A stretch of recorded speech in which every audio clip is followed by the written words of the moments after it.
Komið sæl og verið velkomin að Rauðaborðinu í helgispjall helgi og hjá okkur góður gestur, það Sigurður Gylfi Magnússon og sjálf heiti ég Oddný Eir og það nú svona, hann prófessor í sagnfræði í Háskóla Íslands, hann líka einn stofnanda Reykjavíkur Akademíunnar, hann brautriðandi í einsögurannsóknum bara í heiminum og stoltur hundaeigandi og káeringur ekki? Jú, Vesturbæingur og gafst nú út bók sem var eiginlega metsölubók, svona fræðibók sem einmitt varð hálfgerð metsölubók, heitir hún ekki hvað Menntun, ást og sorg, já, Lífshættir Reykjavík. Lífshættir Reykjavík var fyrst svona metsölubók, var fyrsta metsölubókin og svo var það Menntun, ást og sorg. Já, það líða þarna, sko, Lífshættir Reykjavík kom út 1985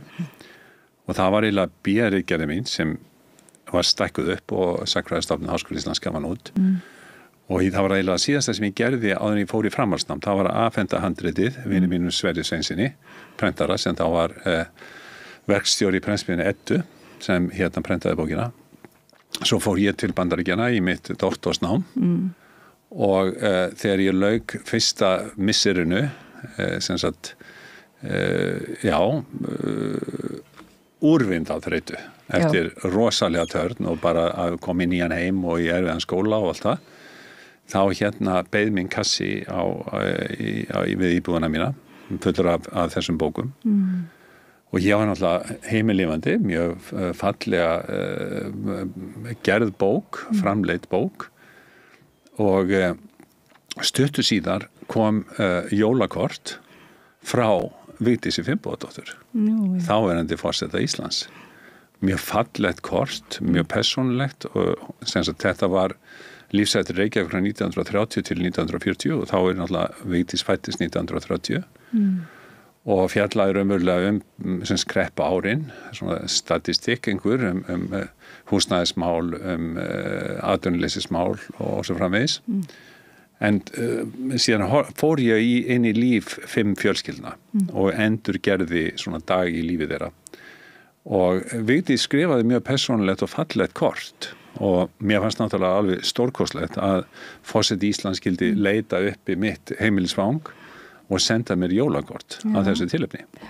Síðan gerist það að næsta misseri byrjar í janúar og ég heyrði það á fólki þegar ég sagði að það væri að koma bók út eftir mig, að fólk trúði því raunverulega ekki. Og svo kem ég með bókina, hún var bara, þú veist, harðspjalda bók og vel framleitt og allt það með myndum og tekningum og kortum og ég í tíma hjá manni prófessor sem hét Ted Fenton og Ted Fenton hafði komið 1980 til Íslands, sest verið með námskeið fyrir sögukennara og í einhverja 4-5 daga og inn á þetta námskeið labbaði kona nafni Vigdís Finnbogadóttir, þá nýkjörin forseti Íslands, sat námskeiðið og gaf honum síðan lopapeysu þegar að námskeiðinu lauk og hann elskaði allt sem Íslands hét og þegar að ég kem með bókina og sýni verkið og fólk verður bara sýnilega mjög hissa og svo kom hérna and by the way, the president of Iceland sent me a Christmas card þá náttúrulega bara, þú veist, heldur mér að ég var bara eitthvað styrlaður og jólakortið var opnað og þannig undirskrift hennar og fólk svona býtu, þú ert ná að djóka eða ekki og þá segir Ted Fenton, heyrðu afsakið og hleypur niður á skrifstöðuna sína og næri í íslenskan viðvistalista frá þessu námskeiði og síðan hófust bara handritarannsóknir að bera saman nafn Vigdísar á þessu viðvistalista og svo aftur þarna. Þannig að þessi bók seldist alveg furðulega vel. Það óhætt að segja það, ég segi nú kannski hún hefði ekki verið metsölubók en hún seldist mjög vel og síðan líða árin, ég lauk mínu doktorsprófi og allt það og þá kom út bókin Menntun, ást og sorg sem var svona kannski fyrsta einsögurannsóknin sem gefum var út hér á Íslandi 1997, þannig að það langur tími sem líður þarna milli. Það eiginlega, við vorum að tala um það eiginlega mjög freistandi ræða við þig eins og rannsóknir og útskýra fyrir hlustendum bara hvað það ef einhver skildi ekki vita það ennþá og svoleiðis og inn í þitt fræðasvið en að því að þetta helgispjall þá verður við og við höfum nú rætt ýmislegt í gegnum tíðina við kynntust í þegar ég kom í Reykjavíkur Akademíunum manni fyrst þá einmitt gátum við nú rætt ýmislegt fræðin og skjöl og persónuleg skjöl og bréf og dagbækur og svoleiðis þannig að við náttúrulega skulum ekkert sitta þá á neitt bannlista hérna í þessu spjalli en Má ég aðeins áður við víkjum frá fræðanum það langar mig til að segja þið frá bara örstutt að við vorum að tala doktorsnám mitt að í október á síðast ári þá hélt ég opinberan fyrirlestur í háskólanum sem ég hef ekki gert áður þar sem ég bauð bara vinum og vandamönnum og náttúrulega nemendum og bara þeim sem vildu koma og fyrirlesturinn hét Mín aðferð leitin að Bibi í Berlín sem ég var í bók sem ég var nýbúin að ljúka ásamt Sólveig Ólafsdóttur og Guðrún Valgerður Stefánsdóttur kollegum mínum og á þennan fyrirlestur kom gamall vinur minn úr Vestlandskólanum sem með mér í fyrstu 2 árin í Vestló Jónas Kristjánsson, bankamaður og hann afhenti mér bók sem ég hafði lánað honum 1976 og hafði verið í láni allan hennar tíma. Ég segi þessa sögu sérstaklega vegna þess að ég ætla að afhenda þér bók sem ég er búin að vera í með láni frá þér mjög lengi sem heitir Archive Stories og Antoniette Burton er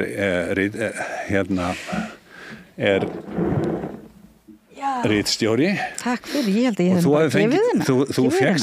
Þú fékkst hana í afmælisgjöf þegar þú varst 35 ára frá nánum ættingu. Já, ég skil, einmitt. Og ég er búin að, hún týndist í bókasafninu mínu, ég dró hana fram á einhverjum tímapunkti, trúlega 5, 6, 7 ár síðan, nefndi þetta nú við því að ég væri með þessa bók og ég skammaðist mig óskaplega fyrir að hafa hún hafi dagað upp hjá mér. En tilfelli var að ég, að því að ég var svo skömmustöluð, þá fór ég að glugga í hana. Og hún var eiginlega kveikjan af annarri bók sem ég gaf út held ég 2021 og ég ætla að afhenda þér hana. Að þú ert eiginlega ábyrg fyrir því að þessi bók var til. Þakka þér nú fyrir. Og það sem meira Archive Slow Ideology and Eco Documents as Microhistorical Autobiography. Wow. Potential history. En tilfelli að þetta verk er pínlítið anda af þinni sálugu doktorsríkjörð. Já, skulum passa okkur að fara á þetta spjall. En auðvitað má segja að einmitt þar kannski það sem við tengdumst var það að leyfa fræðunum og grúskinu að þvælast inn í persónulegu sögurnar. Þannig að það má segja að svona helgispjall sem má vera þig sem persónu og þína æsku, það er alltaf... Ég lofa að tala ekki meira fræðin. Jú, ég meina það að þú mátt alveg tala fræðin, af því að þú náttúrulega einsagan þessi nálgun, þessi aðferð að nálga stóru söguna út frá sögu einstaklingsins og frá hennu smá, er það ekki? Og þetta verk ég er að nýta sem sagt myndasafn afa minns, Helga Magnússonar. Ég gaf það út 2004 í bókinni Snöggir blettir. Alveg rétt. Og ég tek þetta myndasafn og er að vinna með það áfram í þessari bók og þetta er mjög persónuleg saga líka, segja svona hálfpartin mína fræðilegu ævisögu. Vá, en spennandi. En er að velta fyrir mig spurningunni sem ég minnir að þú hafi einmitt verið að spá í. Hvernig verður arkífið til? Hvernig verður safnið til? Já. Sem er náttúrulega grundvalla bara spurning í humanískum fræðum. Já. Hvernig, hvaða aðgang höfum við að fortíðinni? Og svo náttúrulega núna líka þegar það er svona uppgangur ákveðin að afla eins og í Bandaríkjunum þar sem er verið eiginlega þá að eyða gögnum. Það byrja strax að eyða persónulegum gögnum, Svona bæði, offisíal gögnum en líka, En þannig að það eru svona ýmislegt sem við getum rætt. En gætu við úr ef þú væri viðfang þín að skrifa og þú hefur verið viðfang sem er mjög skemmtilegt í þínum bókum finnst mér ekki síður en fræðilegu bækurnar þegar þú farið meira yfir á skáldskapinn og talaði ástina og foreldra þína og ástina eiginlega í öllum myndum svona. Ef þú værir núna, ef þú ættir svona ræða, skrifa bók eiginlega samt sem fræðimaður þig og fyndir þín einmitt söfn og skjalasöfn og söfn foreldra þína og svoleiðis, væri þér ekki svolítið vandi á höndum að henda reiður á þessu? Þetta alveg svona, þetta dálítið erfitt að átt að sjá því hvar á að byrja, er það ekki? Jú og nei, sko. Ég hef náttúrulega stúderað talsett mikið þetta sem heitir sjálfsbókmenntir eða ego-documents. Sjálfshæfissögur, endurminningarit og samtalsbækur og þess að þar. Þetta náttúrulega mjög ríkulegur arfur sem við eigum hér og það náttúrulega það dásamlega í þessu öllu að fólk hefur ekki tekað við að stíga fram og segja sína sögu. Þú veist, við erum með bændur sem eru fæddir á 19. öld sem bara byrja bækurnar sínar á þessu. Ég hef ekki frá mörg að segja en ég ætla að segja það saman. Skilur við það? Og það er svona innan það sem ég kalla sko menningu vitnisburðarins. Að þetta sagnfræði þess tíma og þeir finna sér knúna, eða þetta fólk finnir sér knúi til þess að stíga fram og lýsa því hvernig þeir voru þátttakandi í hinu nýja lýðfrjálsa ríki. Og þá þeir kannski ekki að tala sína persónu, þeir eru að tala bara hvernig þeir ræktuðu garðinn sinn, stækkuðu túnið, byggðu bílið, eignuðu spönn og svo framvegis, tókuð þátt í sveitarstjórninni en síðan upp úr 1980 þá breytist tónninn í þessum bókmenntum. Þá verður eitthvað sem ég kalla menningu játningana. Þá fer það að játa á því alla syndir heimsins. Þetta náttúrulega tími 12 spora prógramana. Og sá sem kannski ríður á vaðið og hafði mikil áhrif var Sigurður A. Magnússon með þarna sínum mikla sagnabálki, Möskvar morgundagsins og það allt saman. Það sem hann lífir ekki sjálfum sér eða sínum áum, nema síður sé. Og varð náttúrulega mjög umtalað og hafði mjög mikil áhrif á hvernig við hugsuðum okkur sjálf sem bara félagslega verur.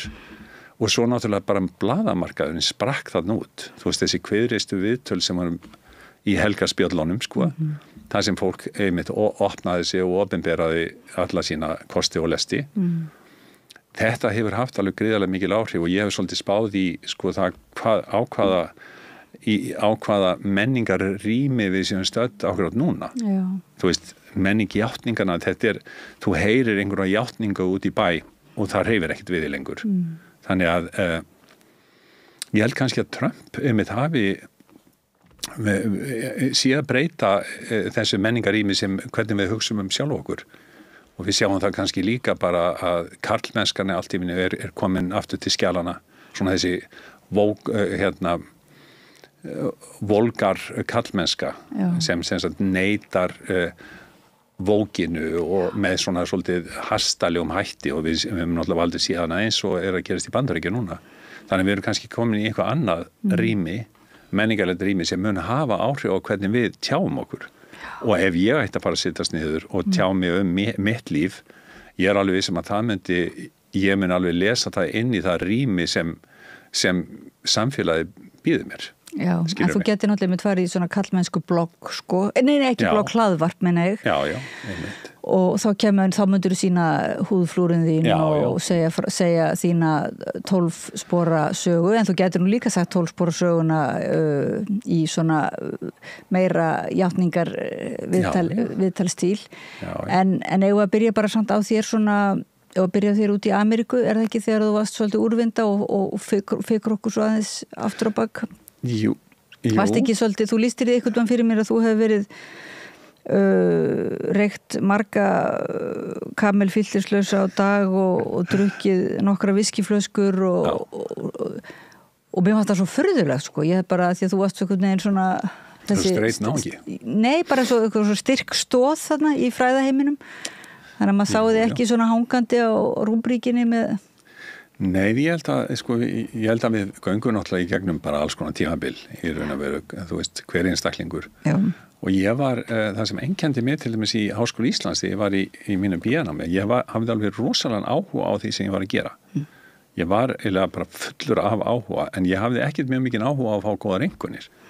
Ég var þá í sambandi við konu sem ég átti setjandi eftir að giftast, Ragnhildur Stefansdóttir myndlistarmaður, og sem hafði heilmikil áhrif á hvernig ég hugsaði mín fræði og bara fólkið í kringum hana, lista fólkið, sko. þetta tími þar sem var alltaf verið að slá á puttan á þér. Þú veist, hlutlagnin var náttúrulega the name of the game. Þú veist, þú máttir ekki raunverulega fara, þú máttir ekki túlka mikið, þú áttir að bara halda þig við heimildirnar. Sko í sagnfræðinni. Í sagnfræðinni. Og ég að hins vegar að umgangast fólk og að vinna og hugsa með þessari tilvonandi eiginkonu minni bara hvernig hún mótaði spurningar bara lífið í kringu sig og hvernig hún vildi vinna sína list, sko. Og ég einhvern veginn tók það svona held ég bara frekar ómeðvitað svona inn í mín fræði og ég held að þessi bíaríkja sem var gefin út, hún var óvenjuleg á margan hátt að fara inn í svona kannski svona þjóðfræðilegt inn á þjóðfræðilegt svið að taka viðtöl við fólk líf sitt á kreppárunum og endur gera heimilin teikna inn málverk og stóla og borð og inn á heimilin til þess að átta mig á rýminu sem fólk lifði og hræðist í og þarna tók ég fólk á mismunandi stéttum. Þetta verður einmitt eitthvað svona heimild lifandi. Ég held að það var líka þess vegna. Það var eitthvað sjónarhorn, eitthvað nálgun. Já. En líka einmitt sko handbragðið, teikningarnar og bara myndmálið í textanum sko. Já, þetta er og ég finn alveg að þetta módel hefur alveg sko fylgt mér. Ég ennþá að hugsa svona ásóldi svipuðu nótum sko. En það var einmitt doktorsnemi undir í nemandi þinn sem að fekk nýsköpunarverðlaun, það ekki forsetans daginn sem að tala sagnfræði skynjunar, ekki? Sem svolítið Íslandssögu skynjunar. Já, Íslandsfæra. Já, skynfæra. Já, og sem sagt, við ætlum að skrifa bók saman sem sagt lykt í sögulegu ljósi sem mjög, og reynda skynfæri almennt, sko. Hvað heitir hún? Ragnhildur Björnsdóttir. Já, hún að ljúka sinni bíaríkja núna.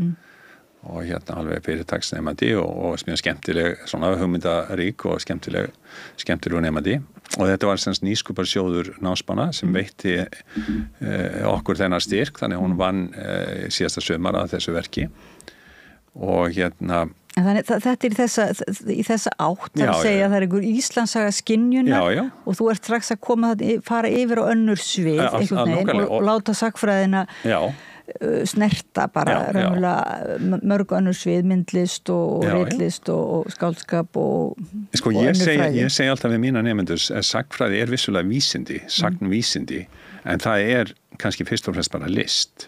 Það er listin að segja skemmtilega sögu, að sviðsetja fortíðina með byggt á heimildum, en þá þarftu raunverulega að þroska ímyndunaraflið. Og það kannski eitthvað sem ég held að hafi á vissan hátt einkennt mig, sko. Ég stundur hlaupið með mér í gönur. En enga síður, þá held ég að svona, ef ég lít tilbaka, þá held ég að mín fræði séu svolítið mótuð af akkurat löngunni til þess að nálgast lífið með fjölbreyttum hætti. Og ein leiðin var náttúrulega þú veist bara sérstaklega þegar ég var fráskilimaður í doktorsnámi í Bandaríkjunum, það var bara hitta fólk og þú veist þess vegna fara á barinn og hanga með einhverjum köllum sem þú veist voru á einhverjum lokal bar og bara tala við fólk sko. Háskólar í Bandaríkjunum eru vinjar, það eru svona vígi og þú þarft að leggja þig svolítið fram með að komast út úr því til þess að bara skynja bandarískt samfélag. Og ég man eftir því þegar að eitt af þessu stórkostlega við bandarískt samfélag þegar að forsetinn tilnefnir hæstaréttardómara. Að þá fer á stað ferli sem mjög áhugavert þegar að þingið kallar þessa tilnefndu einstaklinga og byrjar að spyrja það spyruna úr. Og þá erum við að tala bara grunnhugtök, bara hvað lýðræði, hvað jafnrétti og svo framvegis og hvað frelsi. Og þessi sjónvarpað frá 10 mótnana til 4 á daginn. Og ég horfði á þetta var bara eins og helgistund hjá mér, ég bara tók mig frí frá vinnu og fylgdist með þess að miklu ákafa og sérstaklega þegar að Anita Hill steig fram þegar að Clarence Thomas var tilnefndur, fyrsti blökkumadurinn sem var tilnefndur sem sagt að George W. Bush og Anita Hill frábær einstaklingur, lagaprófessor í Oklahoma, stígur fram og segir farið sín ekki sléttar í sambandi af kynnu sínu við þennan mann. Og úr verður náttúrulega einhver rosaleg sensasjón í bandarísku þjóðlífi og ég sit á köflum, á barnum, lokalbarnum í mínu hverfi með köllum sem horfðu upp á blökkumenn, svarta lögfræðinga sem voru með próf frá Harvard, Princeton, Yale, öllum bestu skólunum og þeir bara áttuðu sig ekki á að það væri svona fólk til. Að því fréttirnir voru alltaf úr fátækrahverfunum, að það væri verið að drepa mann og annan þar og það voru náttúrulega mjög mikið litað fólk. Þannig að bara þessi kynni af Bandaríkjunum og bara horfa og hlusta á kallana sem bara voru opinmyndir að sjá þetta hámenntaða fólk sem kom steig fram til þess að bera vitni til þess að verja annarkvort Clarence Thomas eða Anita Hill. Hann var síðan kosinn hæstaréttardómari, tók ekki til máls í held ég 2 áratugi, heyrðist aldrei í honum. Hann og eitthvað fann að láta þessi kveða núna en maður sem sagt var ekki með óflekkað mannorð ef marka má þessi og ég dró aldrei í efa hennar sögu því að þetta var bara fyrirtagsmanneskja og ekkert út á hann að setja en þetta svona held ég sko hluti af upplifunni að þú gengur í gegnum ákveðin tímabili í þínu lífi það sem þú kastaði út í sígarettureykingar og áfengisdrykkju ef því að skipta en svo kannski bara, ég meina það gerðist bara þannig hjá mér að í 250 manna deild þá vorum við 2 sem reyktum þá var ég og ítölskur samnemandi minn og síðan var bara bannað að reykja í skólanum og skólalóðinni og þú labbaðir út fyrir skólalóðina til þess að fá því smók og þar voru Indverjar, Kínverjar, Danir, ég og fólki sem þreif skólan þannig að þetta var orðið algjört stéttarfyrirbæri og það var alltaf verið að stoppa og sagði, heyrðu, þú ennþá að reykja, hvað? Ég meina, þú ert með allar upplýsingar, hvað að þér? Og þetta fór bara að fara svolítið á sálina mér og svo þegar ég var að nálgast lokin á minni doktorsritgerð þá heldust yfir mig martraðir því að ég hafði svona farið í gegnum námið bara, ég var til þess að gera vel liðin, ég var svona útlendingur og menn sá ekki ástæðu til þess að draga mig eitthvað í dilka, ég svona flaut einhvern með og þetta með jólakorti frá Vigdísi já, jólakorti frá Vigdísi eins og svona aðgöngum eða eitthvað en þannig að mér leið mjög vel í doktorsnáminu, það gott að vera 2 metra evrópsku kallmaður í Bandaríkjunum þú veist, ég meina það er allir sem láta þig friði, fólk svona áhugasamt þig en síðan áttaði ég mig á því að það voru ákveðin skil framundan að ég kláraði mína doktorsritgerð og þyrfti að fara að keppa við frábært fólk sem voru með sömu próf og ég og voru að sækjast eftir sömu stöðum og það heldust yfir mig bara hreinlega martraðir að þurfa að glíma við þetta og ég fór að hugsa hvernig leist ég úr þessu og það sem ég gerði var að ég leit tilbaka ég gerði svolítið upp lífið mitt fram að þessum punkti og þannig held ég að sjálfsbókmenntir verða til. Það eru bæði svona lífsþrep sem hún ferði í gegnum og sem samfélagið þvingaði til þess að gera upp eins og til dæmis í kringu ferminguna eða í giftinguna. Þá lítur þau tilbaka, það svolítið, fyrir mjög marga til dæmis í bændasamfélagi var það mjög stór stund að fermast. Og það mjög mikið uppgjör í gangi mjög mörgum sjálfsafsögunum í kringu það. Og ég tala nú ekki þegar að fólk gengur í hjónaband, það náttúrulega mikið uppgjör.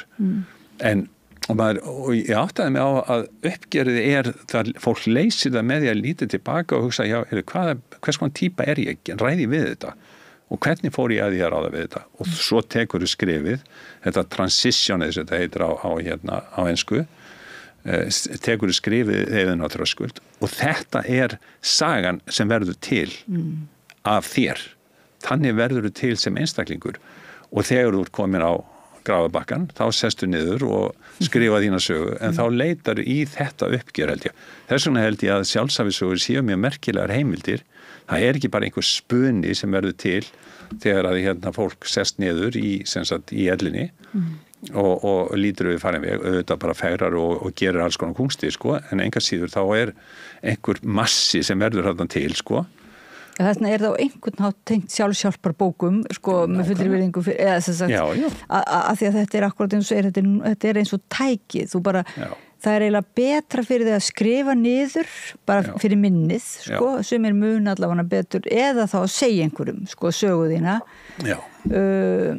og margir náttúrulega bara segja söguna og komast þannig í gegnum, komast þannig einhvern veginn yfir á næsta skref. Já. En mörgum hefur reynst vel að punta hjá sér eitthvað og þannig, og svo hefur svo heimild annarkvæmt lent í arkífum eða auðvitað glatast, mjög mikið en glatast, eða orðið til, verið presenterað sem eitthvað. En svo það líka auðvitað til þess að skrifa sögu til annara, sem sagt varist í mitt fordæmi eða lærið að minni reynslu til barnana sinna eða hinna, sko, og jáfnvel ef það eitthvað hættu ástand í samfélagum svona, sem andspyrnum gagn einhvers konar.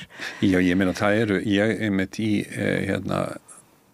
í bókinni, held ég, Fortíðardraumar eða sjálfsögur sem kom út þarna 2004-05 þar flokka ég sem sagt hvatan sem liggur á baki þessum bókmenntum og það eru einhverju 14 flokkar, sko, það eru játningarit, það eru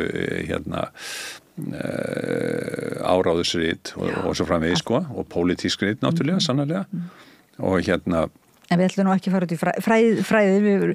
En sko, það sem raunverulega einkenni þig þarna, þegar ég minnist á eitthvað viskiflöskur og þannig, þá einmitt það kannski ekki endilega merkildi sjálfu sér, en það var þessi mynd af þér að eiginlega allt sem þú kemur nálægt, þú gerir það svona frekar að miklum ákafa, og þú nefnir orðið ákafi sjálfur. Já. Og svona, það eldmóður, ákafi mikil áhugi og smitandi ástríða, þannig að ég get vitnað þá, og ég held að mjög margir viti það að þú svona hafir smitað marga af þínum áhuga á heilu fræðu sviðunum, sko, og bæði náttúrulega áttu auðvelt með að tjá þig og segja frá, en þú hlustar líka mjög vel á annað fólk, á nemendur og sem sagt ertað svona, þannig að mér langar, það var eiginlega svona helsta spurningi sem ég hugsa, ég hef aldrei spurt þig, hvaðan eiginlega sprettur þessi mikla áhugi? Geturðu, og eins og þú segir, þetta tengist á einhvern nátt ímyndunaraflinu.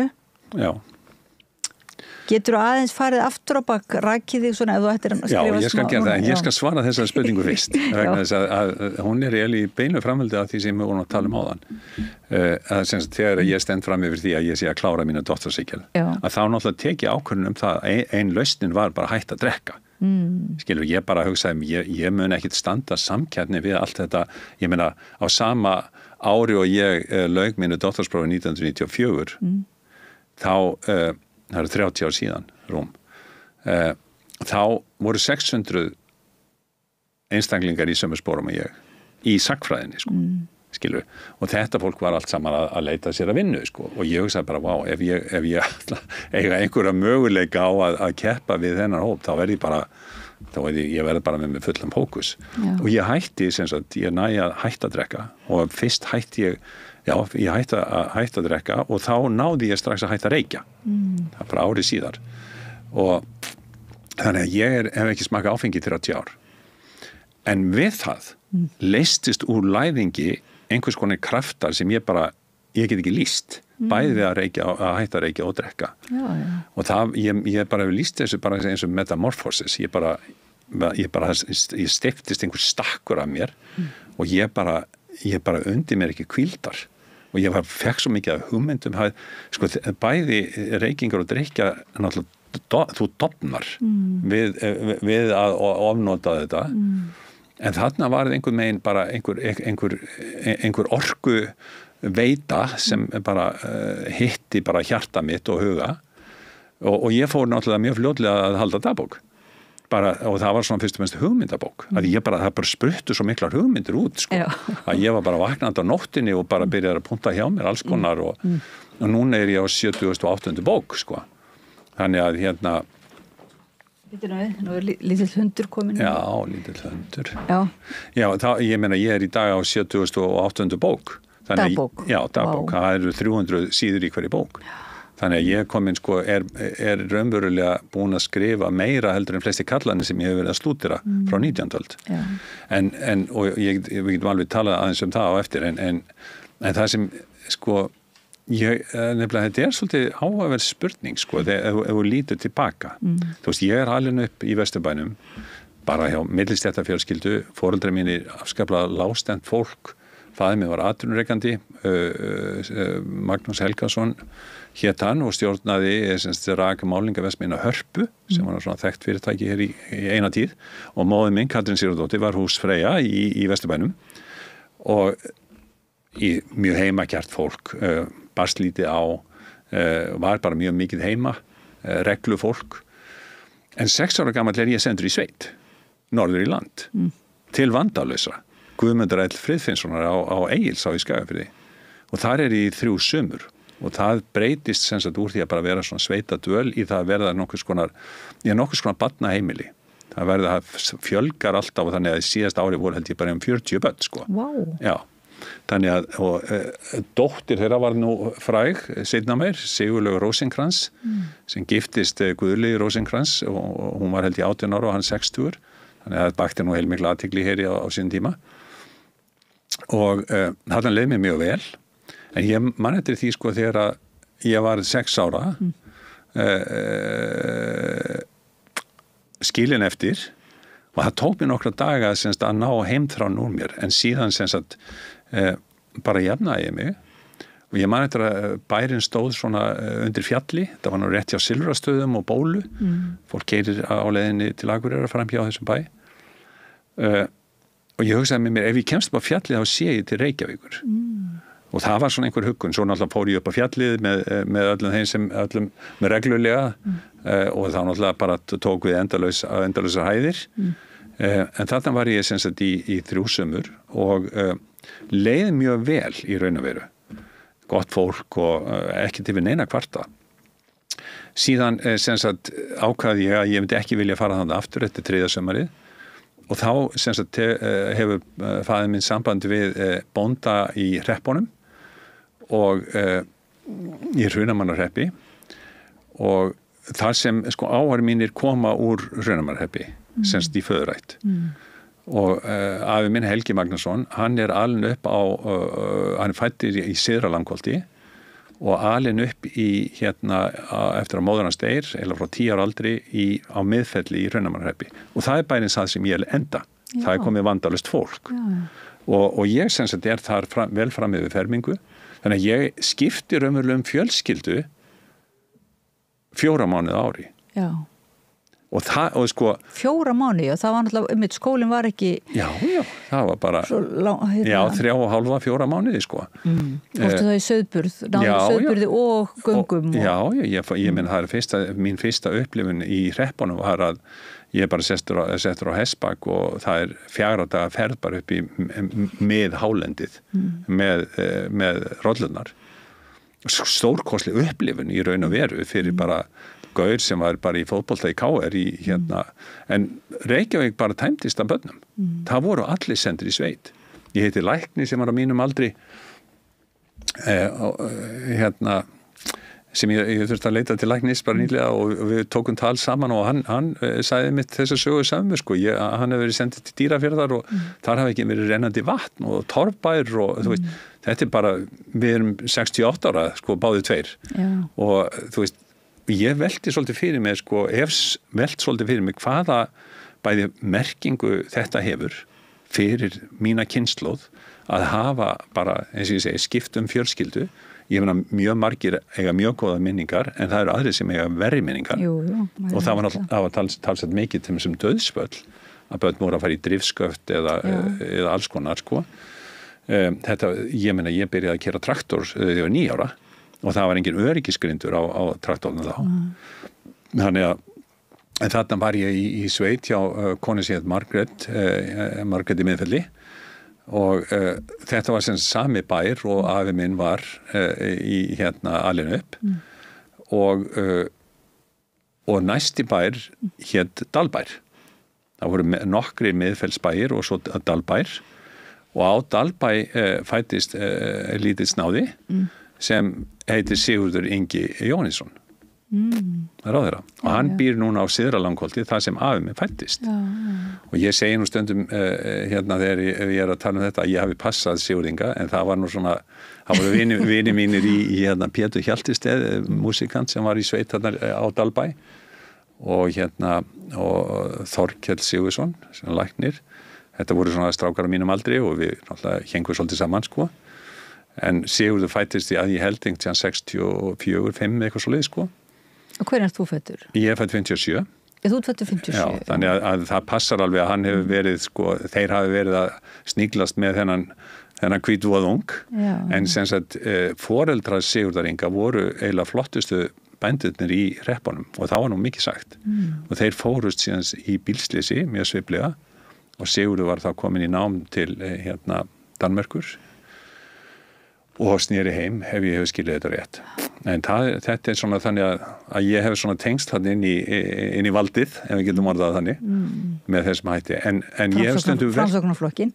Í Framsóknarflokkin, já. En ég hef stundum velt fyrir mig, sko, bæði hvaða áhrif þetta hafði á mig að vera í sveit í næstu 10 ár, 10 sumur, skipta fjölskyldu og hvaða áhrif þetta hefur á, sko, kynslóðina sem að vaksa á grasi núna að því það kvarlar náttúrulega ekki að ég að senda son þinn í sveit. Já, þú veist nú ekki til það. Nei, ég veit ekki það, en ég spurði bróður minni mitt sko þegar sonur hans var 6 ára ég á ekki að fara að senda strákinn í sveit og það bara... Já, þetta ekki lengur svona... Það ekki þörf á þessu lengur. Bændur heyja náttúrulega bara á einum degi í dag. Já, en líka þetta bara hugsunin að senda barn sitt sko, nei, ég myndi aldrei senda eitthvað 6 ára Nei. Og eiginlega ekki 9 ára heldur sko, ég fór í sveit þegar ég var 8 ára. Til ættingjaðina. Já.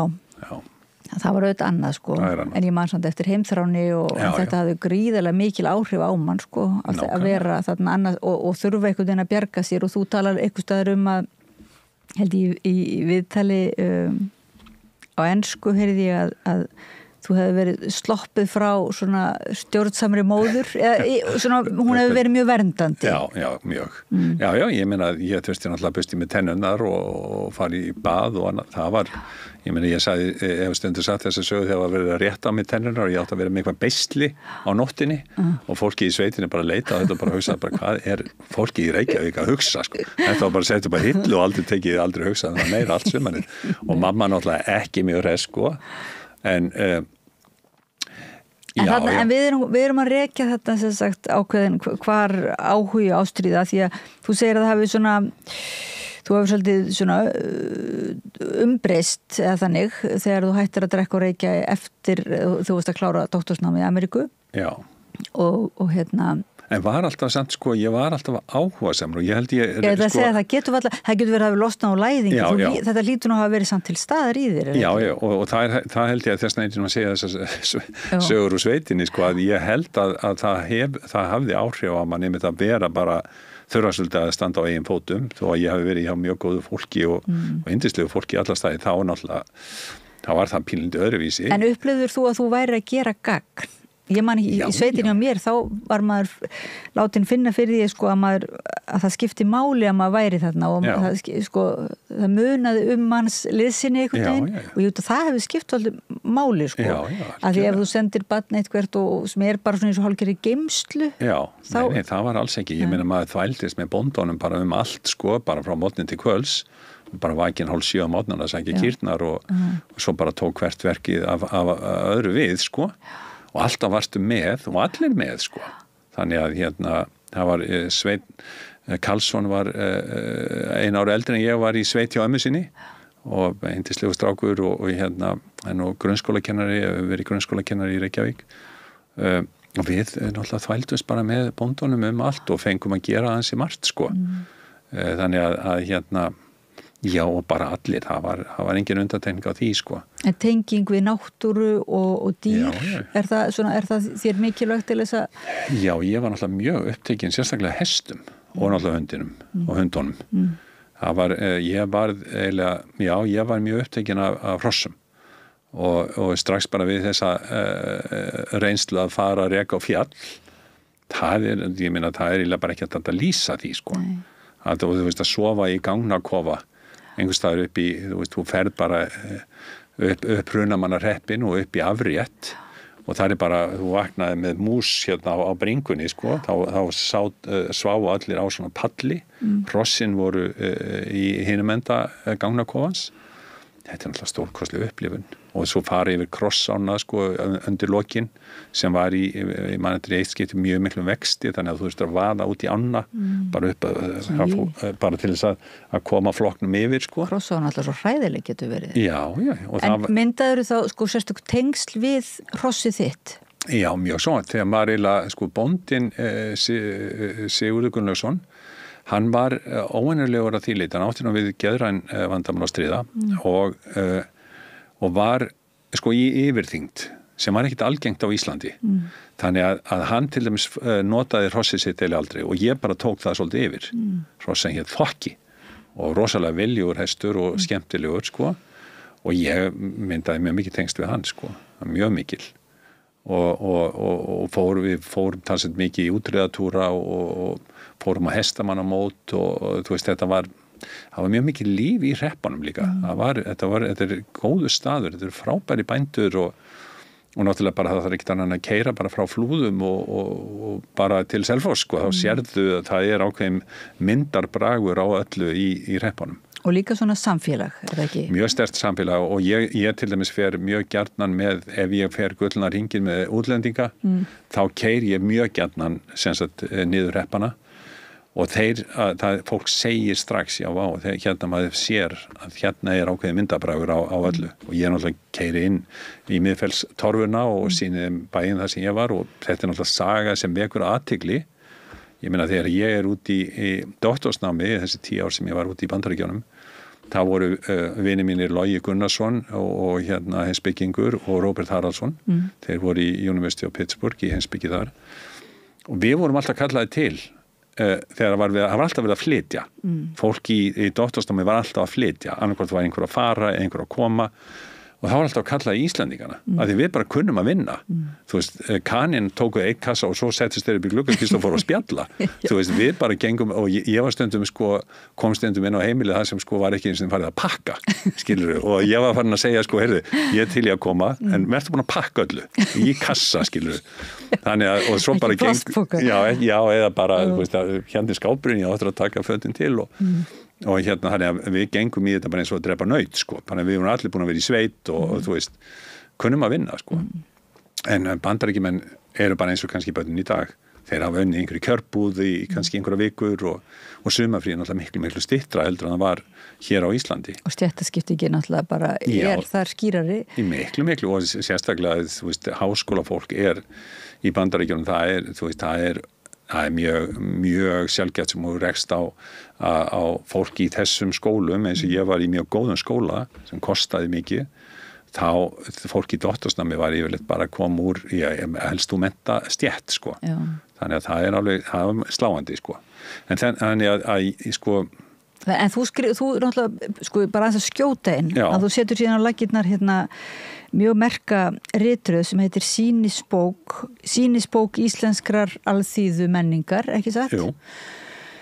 Og þetta er náttúrulega gríðarlega mikilvægt fyrir þig að þú hefur fengið þetta innsýn inn í þessa alþýðu menningu, er það ekki? Jú, heldur betur. Og inn í, sko, séð inn í tímana tvenna eðilega, svona séð svolítið kannski fengið hlutdeild í öðrum tíma á Íslandi. Já, og ég hef oft verið spurður að því hvað svona drengur sem alin upp með silfurskeið í munninum, sko, hvað hann sé að vilja upp á dekk, sko, að vera að fjalla alþýðuna, sko. En það er alveg rétt. Ég meina, þetta er ég lifði eiginlega tvöföldu lífi, sko, bara eiginlega bara snemma í barnæsku minni og kynntist náttúrulega bara og sama náttúrulega fyrir ég fór bara að vinna verkamannavinnu í Reykjavík að þú veist, þá kynnistu bara fólki sem þú veist, bara kemur úr öðru umhverfi heldur en þú, sko. En manstu eitthvað eftir svona augnabliki sem unglingur að hafa hugsað með þér að þú vildir ekki vera bara þessi þarna verndaði drengur með silfurskeið, KR drengur í Vesturbænum. Manstu eitthvað eftir að hafa svona þessi hugsun að þú vildir vera líka fara í verkamannavinnu eða? Já, sko, ég var náttúrulega, ég var hraustur, sko. Ég stækkaði, þú veist, ég stækkaði nú bara 20 cm, sko, á fermingarárunu. Þannig að ég svona hafði ákveðna ímynda sjálfur mér sem svona, þú veist, ég væri alveg kall í krapinu og meðal hans út af þessu, sko, að það var bara þurft að standa á eigin fótum, sko. Mér leiði í raun veru skaplega vel í báðum heimum. Mér leiði vel hjá foreldrum mínum. Eins og ég segi, þau voru kannski ekki, þú veist, þau voru ekki að skemmta mér þannig að þetta var fólk sem tók eiginlega aldrei sumarfrí. Þú veist, þau bara voru heima, pabbi las ljóð og mamma vann fyrir hringin, handavinnu fyrir hringin og það var alltaf jól allt árið hjá okkur, sko. En mér leið samt vel, það var þetta fólk sem hugsaði vel hann og stóð alltaf með manni sko og ég átti í basli í skóla á unglingsárum og meðal hans út af kom nú seinna í ljós bara ég var með sko verulega sjónskekkju ég var nú eiginlega bara næstíð orðin stúdent sko þegar ég blindast í prófi og Valdimar Hergeirsson yfirkennari í Vestló sagði mig að Siggi minn, ég held að ég hafi heyrt eiginlega allar afsakanir en þetta toppar þetta þegar ég staulaðist út úr prófi og bara sá ekki neitt lengur og fór niður til Úlfar Þórðarsonar sem var með lækningastofi í þetta var Laugardagsmorgni og hafa mig opið á í lækningastofi sinni í Lækjargötu og hann bara sagði, hann spurði mig hvað ég gerði og ég sagði hann að ég var á síðast ári í Vestlandskólanum og þá sagði hann, mér ekki bara það ótrúlega að þú hefði komist í gegnum menntakerfið með þessu augu og ég fekk mér til þess að gera sterk gleru og síðan var ég sko, með einhvers svona bráðagláku tilfelli sem mjög alvarlegt sko og þannig að Já, það setti svolítið mark líka á að ég átti ekki, það voru ekki góði dagar þannig, sko, mér leið ekki vel beinlýs í skóla því ég bara náði ekki góðum tökum á, ég var seint læs til dæmis út af þessu, sko, en þetta var aldrei kannað, sko, þú veist, þetta var bara á þeim tíma, sko, þú veist að fólki var ekki mikið að pæla í svona hlutum, sko. En hvernig var skaplindið svona?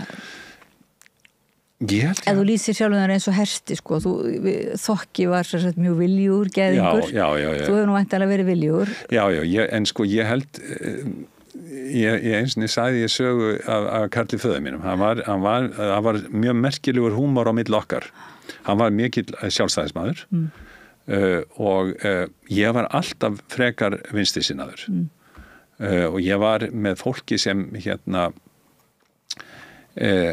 svona, ég hef ekki vilja að segja vinstris, ég hef sagt svona, ég hef verið frjálslyndur í skoðunum og það mótaðist þegar ég var í skóla þá held ég bara í gagnfræðaskóla þá var ég að lesa bók sem hét bara Mannkins saga og í 2 bindum og þeir þýddu held ég eða svona skrifuðu og þýddu Einar Már Jónsson, bróðir Megasar sem kennari í Sorbonne Loftur Guttormsson sem ég átti nú setna eftir að ég kynni við og ég var það ungur að ég rétt upp hend og segi við kennaran sem Vilborg Jónsdóttir móðir Jóns Ólafssonar Vilborg Sigurðardóttir Já, Sigurðardóttir sem sem var að kenna mér sögu og hún var mikið rauðsokka og náttúrulega mjög vinstri sinnu kona sko og ég rétt upp hend og segi heyrðu, ég ekki sátt við þessa bók hún er rosalega vinstri áráður og hún lítur á mig og í staðinn fyrir að segja bara haltu kjafti og bara halda áfram að lesa að þá sem það kemur óvart og hvar sérðu það og þetta sem sagt þarna byrjaði díalógur á milli okkar í allan veturinn þannig að ég kunni bókina bókstaflega utan bókar og alltaf að benda á þarna þetta hefði nú mættir betur fara og eitthvað og og hún var náttúrulega rosalega vinsanlega í alla kanta sko en ýtti mér einhvern veginn áfram alltaf sko og ég endaði að fá 10 í sögu og þetta hafði mikil áhrif að ég valdi mér þetta fag þegar ég kom með doktorspróf og flutti fyrir fyrsta fyrirlestur á vegum Sagnfræðingafélagsins þá var hún þarna og myndi nú alltaf ekkert eftir mér sem nemenda og ég sagði henni að hún væri svolítið ábyrg fyrir því að ég væri sagnfræðingur í dag og ég held henni þótt mjög væntum að heyra það en Vilborg var ofboðslega góður kennari alveg yndislegur kennari í alla staði og manneskja og mjög skemmtileg kona nú man ég ekki á hvaða spori við vorum Nei, nú man ég ekki heldur fyrir ekki bara að tala Villu Jú, ég spurði þig hvernig þú myndi lýsa sjálf þessi hrossi Já, alveg rétt Þú varst viljúr Já, svona, þú veist tókuðust í mér held ég ákveðin svona öll, sko, bæði ákveðin minnumáttakenndu út af því að mér gekk ekki vel í skóla og svo aftur, þú veist, svona líkamlegur, sko presence, sem við getum kallað það. Ég svona, þú veist, var búin að vera í sveit og ég var hraustur og þú veist. Og ég ætla að segja það nefnilega þegar ég óks úr grasi eins og tröll, ég lá eins og bara kolbítur og bruti kol í eina tíð og þá kom Karl faðir minn sem var mjög, hann var mjög írónísku maður. Hann mikill hægri maður, mikill valsari og bróðir minn var sömuleiðis mikill valsari og mikill hægri maður. Og ég svona frekar hallaði svona þegar að ég komst til vita ára til svona, til meira til vinstri og svo var ég káringur. Þannig að það var rosalega rimma inn á heimilinu. Milli sérstaklega mín og bróður minn sem hann er 9 ára eldri en ég og reynda pappi var nú svona gaf svona svolítið í þar Og var það vinsamlega rimma eða svona áhugaverð? Já, en samt svona þetta var erfið ár hjá KR, þeir urðu ekki Íslandsmeistari í 30 ár og meðan valsarar voru ríktu þannig að það var svona, það var svolítið erfið tíma þannig. Og var þetta svona uppreisnar atriði hjá þér að fara í KR? Já, ég náttúrulega bara bjó við túnjaðar KR heimilsins þarna á Melónum þannig að Helgi bróðir mig fylgdi sem sagt pappa, hann var bara alveg upp í miðbænum og var KFUM-ari og það voru náttúrulega valsarar þannig að hann fylgdi honum en ég sem sagt fór yfir í og ég held að mamma hafi nú stjórnað því svolítið líka hún vildi ekki að ég fara að þvælast eitthvað upp í bæ En ert að lýsa þarna ákveðnum svona andofs bæði í skólanum við kennarinn að segja gagnrýna lesefnið og að standa upp í háruna og eldri bróður og föður og svona í kannski líka bara að takast á þetta svona oft mjög kjánaleg en svona vinsamleg svona kýtur á milli félagsliða en svona satt svolítið í mér og sjálfur var ég náttúrulega bara að spila handbolta, fótbolta og körfubolta og þú veist mjög, en síðan stækka ég og þú veist þá missi ég náttúrulega talsett vald yfir líkamannum við og stækkar 20 cm úr bara 1,72 1,92 og ég lá bara í fleti og svaf kannski bara í 20 tíma sólarhring þarna einhver tíma og pabbi, þau voru með mjög fallegan garð á Einimelum, ég var alveg upp á Einimelum og ég lögði mjög mikilvægt rækt í garðinn sinn og þau höfðu þann síð að þau voru með gulrótarbeð nokkuð stórt og þau mokuðu upp úr gulrótarbeðinu og settu hrossatað mokuðu aftur yfir og sáðu svo og þetta voru bestu gulrótar sem þau nokkuð að smakka og það var viss passi að hann kom að fleti mínu þar sem ég lá og sagði Siggi minn, nú langar mig til þess að biðja að moka upp úr gulrótarkassanum og ég var oft svona seitt til það til að ég drattaðist út og byrjaði þá að hamast þá labbaði, hann var alltaf í jakkafötum með vesti og gullúr labbaði út á flötina þar sem ég var að sveittur við að moka upp úr gulrótarkassanum og sagði já, það verður nú ekki annaðið sagt við þig, Siggi minn, en að þú sért góður liðsmaður. Og ég vissi aldrei hvort hann væri að hæðast að mér eða hvort að hann raunverulega myndi það. En ég held að þetta hafi mótað ansi mikið hvernig ég sá sjálfa mig. Ég meina, þegar ég kem inn í Reykjavíkurakademíuna, þegar ég fer 12 árum eftir að hún var stofnuð, þá hafðu rétt 600 manns slegið upp tjöldum sínum í lengri eða skemmri tíma. Og ég get nánast fullirt að 99% og kannski 100% hafa getað sagt Siggi var góður liðsmaður að ég var ekki stjarnan þú veist, ég var ekki í fótboltaliðinu þar sem ég sólaði völlin og skoraði mörkin ég var maðurinn sem vann vinnuna þegar ég var í íþróttum skilurðu? Já. Ég var góður liðsmaður og þannig hef ég kannski séð mig alltaf sem svona allan að framan á æfinni að ég væri fyrst og mennst góður liðsmaður en síðan kannski breytist það líka bara með hugmyndaflugi og svona öðrum þroska og kannski líka tíminn sem hún lifir ég meina ég í doktorsnámi þegar Berlínarmúrinn fellur og það hefur rosalega mikil áhrif á bara innan fræðana og þá losnar úr læðingi bara ákveðin öfl sem hentuðu mér mjög vel og minni hugsun og það sem ég hafði undirbúið mig bara til með bókina hann að lýsa þetta í Reykjavík þá var einhvern veginn þá eftirspurn eftir þessi persónulega að þú stýr fram þú gangist við því að þú haldir að penna þú hafir ákveðið hugmyndakerfi þú hafir ákveðna hugsun sem mótar raunverulega hvernig þú lifir lífinu. Og það náttúrulega bara líka einhvers konar svona Me Too eftir þetta eftir kaldastriðið að fólk kemur fram og að þeir myndi segja sína sögu. Heldur betur.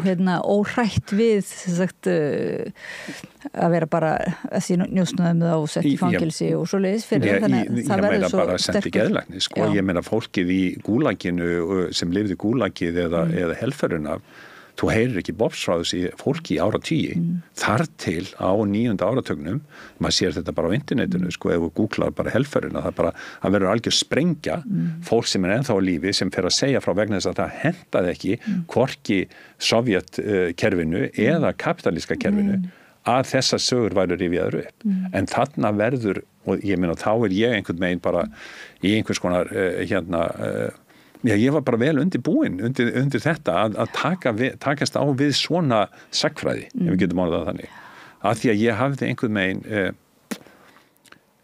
það hefði blundað í mig einhver löngu til þess að vinna þetta, og auðvitað við erum alltaf með einhverja skynjara og það svo mikilvægt að reyna, ég segi þetta alltaf við mína nemendur, þið verðið að staðsetja ykkur í tímanum og átt ykkur á hvað í gangi upp á það að veita þeim kröftum inn í eitthvað fræði á krítískan hátt. Og ég meina þessi persónulega tenging, hún gegnum svo langt, ég vil að þegar ég í tilhugalífinu með minni Tinnu Laufi, við hittast 2006 í haust á Gay Pride göngu 12. ágúst 2006. Hún alveg upp á einum líka eins og ég og ég sem sagt vissum tilurðina bara frá því fæðingu. Hún alltaf foreldrarna voru unglingar raunverulega þegar hún fæðist og móðir hennar tekur sitt líf þegar Tinna 6 ára og allt þetta var hluti af mínu battaríi hérna uppi. Ég þekkti þessar minningar þó ég þekkti ekki barnið sjálft Og síðan kem ég sem sagt eftir að ég lík mínu doktorsprófi og labba inn í sagnfræðina fyrir að kenna þar. Þá kemur kona til mín sem heitir sem var formaður félags sagnfræðinema og biður mig að taka þátt í einhverjum atburði og ég lít svona á hana og hugsa bara, vá, ekki rosalega þetta glæsileg ung kona. Og nokkuð sem ég var mjög þjálfaður í að hugsa ekki nemendur mína bara frá því ég var í Bandaríkjunum. Því að það var mjög litið niður á það og eitthvað að því þá var náttúrulega aldursmunurinn þegar ég var að kenna þar náttúrulega mjög lítill. Og það verður nú ekkert úr því en nokkrum dögum síðar ég á leiðinni í handritadeild og hún var það líka og ég sé sem sagt nafnið hennar og þá skrifaru líka heimilisfangi og ég sé Einimel Rátján og ég hugsa bara, vá, þetta dóttir þessar fólk sem ég þekki bara ágætlega og síðan líða 10 ár og ég labbaði niður í Gay Pride 12. ágúst 2006 og þá stendur ung kona á miðju gólfi og segir manst þetta mér og ég segi, já, þetta man ég eftir Tinnu Laufi Ásgeirsdóttur og hún bara verður hálf hissa að ég skuli muni þetta nafnin hennar og það svona leiðir eitt á öðru og við byrjum í okkar tilhugalífi og hún segir mér upp þegar hún áttar sig á þessum tengslum. Já. Og ég verð alveg með mín. Þá var ég bara allt í orðin alveg rosalega ástfangin af þessari ungu konu. Það er smá aldursmunur þá, ekki? Já, það er 17-18 ára aldursmunur. Og og ég svona veit ekki mitt rjúkandi ráð, satt best að segja. Og það líði einhver dagur og ég sest niður og skrif henni bréf og bara segi henni hugum minn allan. Og það líður einhver dagur og þá hringir hún aftur í mig og segir við skulum fá okkur göngutúr og við byrjum sambandi aftur. En ég hélt áfram að senda henni ástarbréf og það koma svona 3 daga fresti, koma sem sagt bréf, það sem ég bara tjá hugum minn, sem ég hafði alls ekki gert. Þú veist, í öðrum samböndum. Ég var svona frekar tilbaka einhvern veginn og já. Og á einhverjum eftir 10. bréfi þá segir hún, heyrðu, við þurfum vilja að halda þessum bréfum bara til haga. Og ég sagði, já, auðvitað þurfum við að gera það. Og ég bara þarna, á bara fyrstu vikum sambandsins, byrja ég að skrifa bók. Og sem sagt, það verður til bók 4 mánuði síðar sem verður jólagjöfin, það er bók sem ég framleiti bara eins og hverja aðra bók. Hún er hardcover með og bara prentuð og hvað mjög falleg bók, ég get nú já, hún varst þú hérna með sæhestinum framan á já, mjög falleg og hún verið náttúrulega alveg stúm sko, að þá safnaði ég eiginlega öllum gögnum dagbókarskrifum mínum SMS skilabóðum og svo reyndar hérna, hún sagði mér alveg strax sko að hún ætti 3 vinkonur og þær deildu öllum sögum og ég bara, hvað minn góður og hún hérna, og ég fekk hana, ég sagði henni á einhverju tímapunkti ég væri að semja svona smávís fyrir okkur og baði að taka saman sko samskipti þeirra okkar samband og hún gerði þannig bara kóðaði það sko, þannig að ég veist ekki hver var að tala og hérna vann og ég sem bjóð til sagnfræðing sem tók við þessum gögnum og sagði þessa sögu þetta tilhugalíf okkar og þetta var 166 blaðsíðna bók og henni var bara vel tekið og fagnað og ég ákvað sem að halda áfram og árin seinna þá var 309 blaðsíðna bók búin til sem var svona örsögur og svona var kannski já, svona samband okkar sko og já, hún var ánægð með hana líka og síðan var sem sagt bók að þetta var nú bara framleitt í 2 eintökum, báðar bækur en það voru framleitt eins og hverja aðra bækur og síðan var semst 3. bókin var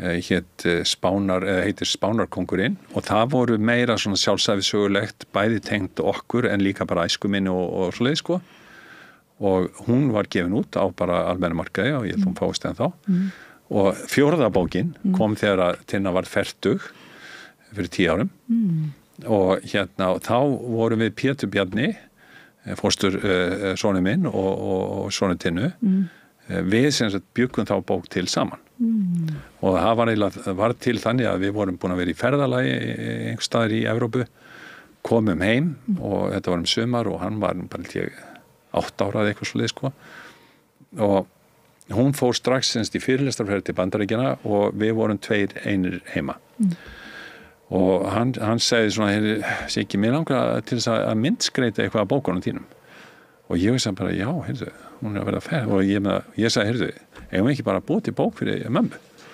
Jú, sagði hann og við fórum bara inn í bæ og keyptum bækur og skrifföng og sátum við þarna þessa viku, bara þetta var miður sumri sko, það var bara að vakna snemma og bara unnið og ég lét hann fá texta sem ég hafði skrifað upp í sem sagt dagbókina mína og hann teiknaði og við unnum að þessu í hljóði í 9 mánuði og gáum síðan út, héldum mikið partí og ávarpuðum afmælisbarnið og gáum öllum veislugestum bókina og hún líka til, hún heitir Kyrlát Reimur, örsögur og ljóð og Pétur sem sagt myndskreitir hana bara rosalega flott, skemmtilegt verk og ég er mjög stoltur á honum og þetta var náttúrulega mjög skemmtilegt svona sameiginlegt verk okkar en sko punkturinn með þessum sögum náttúrulega að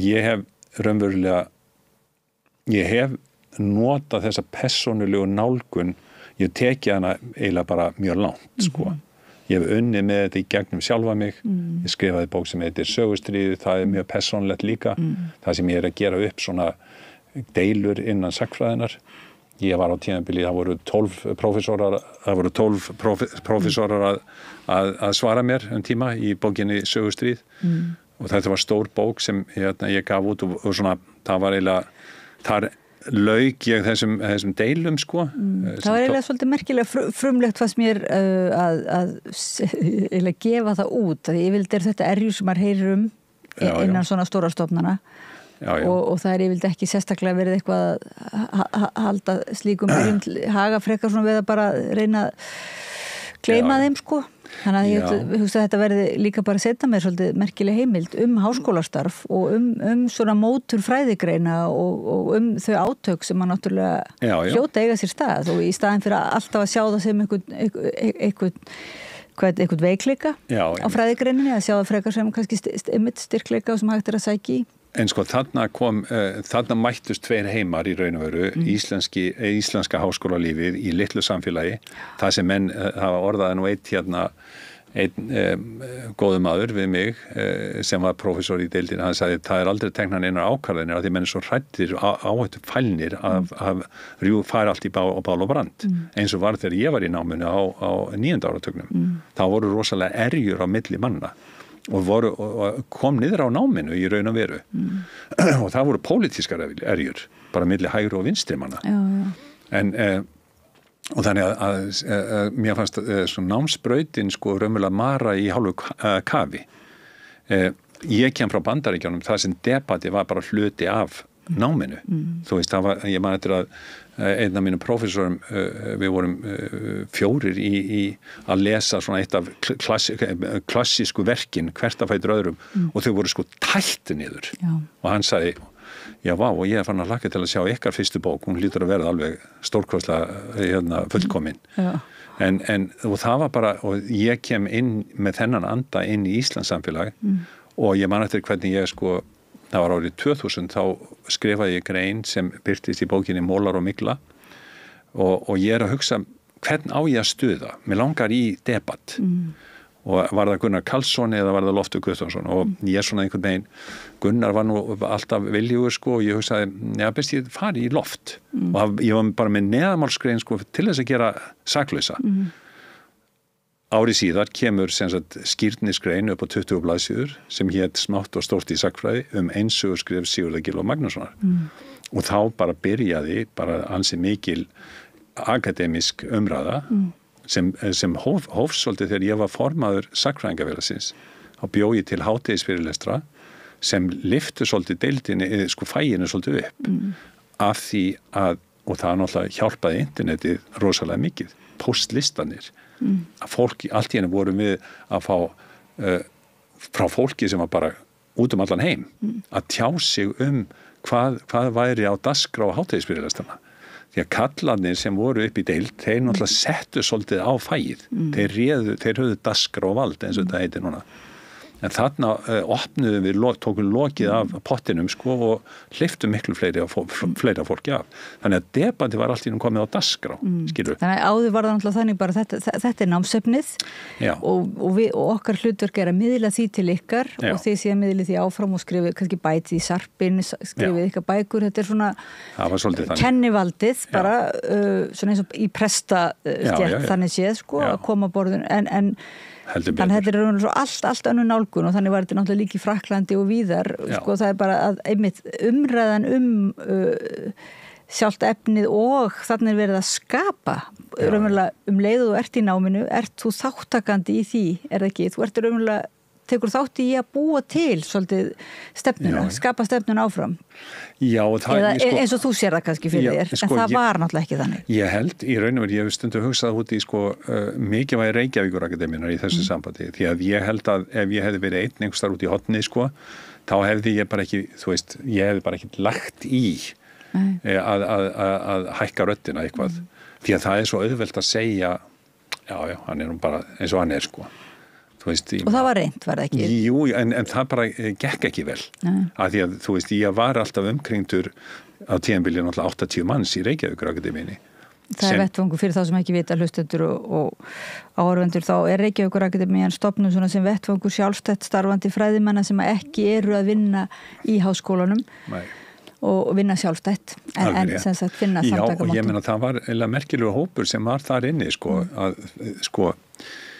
þetta er svo skemmtilega, margt skemmtilegt í þessari sögu sem er ef við lítum á bara upp úr 1970 þá verða fjölbreyta skólalögin til og þá fara stúdensefnin úr því að vera, hvað við segja, 150 í bara 5.000 þú veist mjög fljótlega 1980 verður Lánasjóður íslensku námsmanna til í þeirri mynd sem við þekkjum í dag rosalega umræðu það hvort að það væri rétt og mörgum fannst að vera algjör sóun. Ég sem kem inn í háskóla 1980 þú veist, mín kynslóð hún fer öll út á Lánasjóð íslenska námsmanna. Við komum öll heim 10 árum síðar, eða því sem næst. Það er náttúrulega mjög merkilegt umhugsunarefni að það vil Íslandingar leita heim og hvað tekur þá við?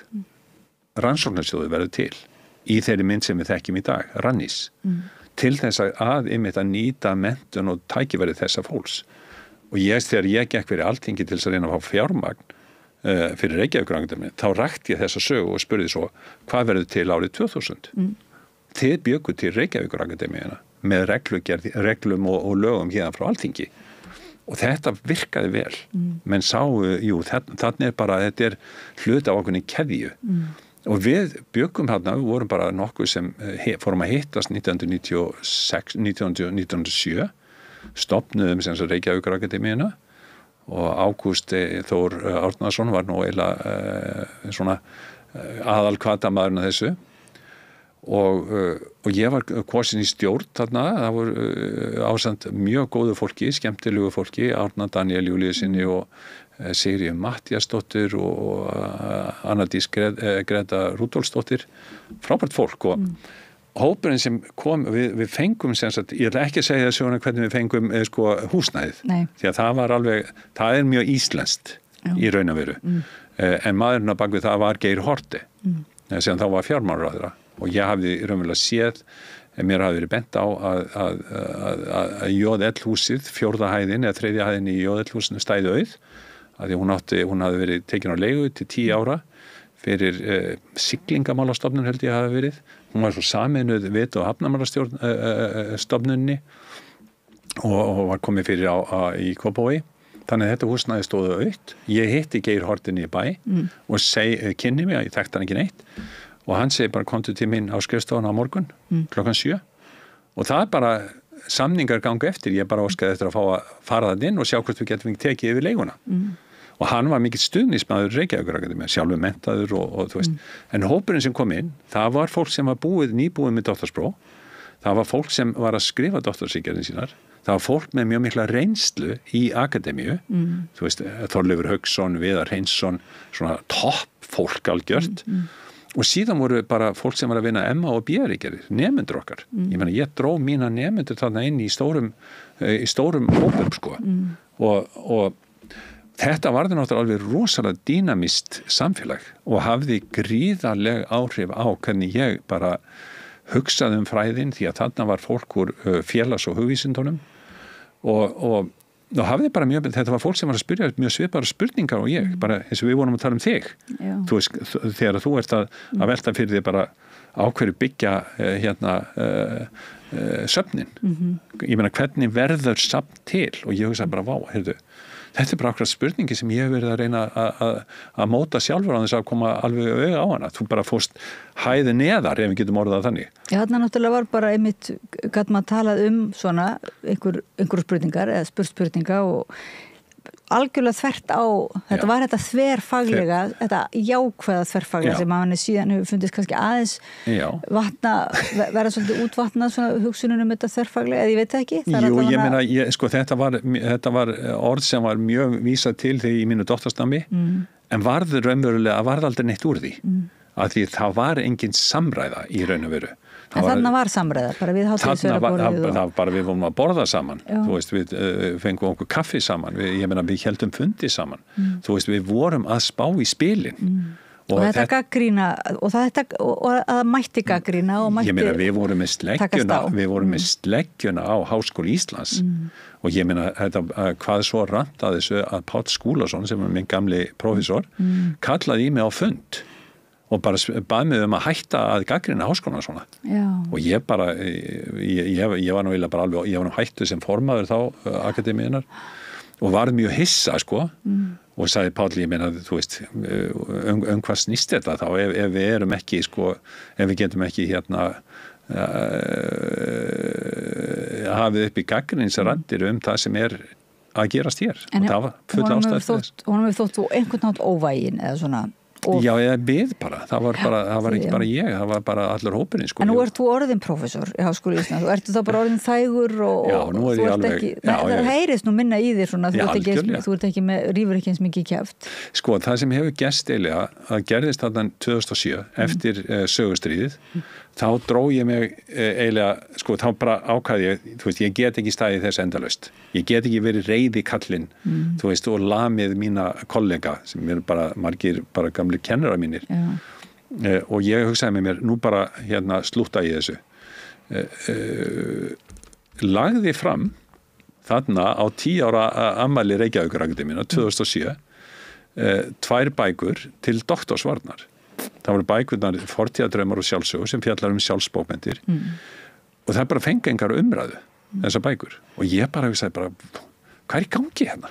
Þú veist, sagaði tók þetta ekki einsinni til umfjöllunar, það var ekki einsinni ritdómur þessar bækur. Það er lykilrit, verður maður að segja?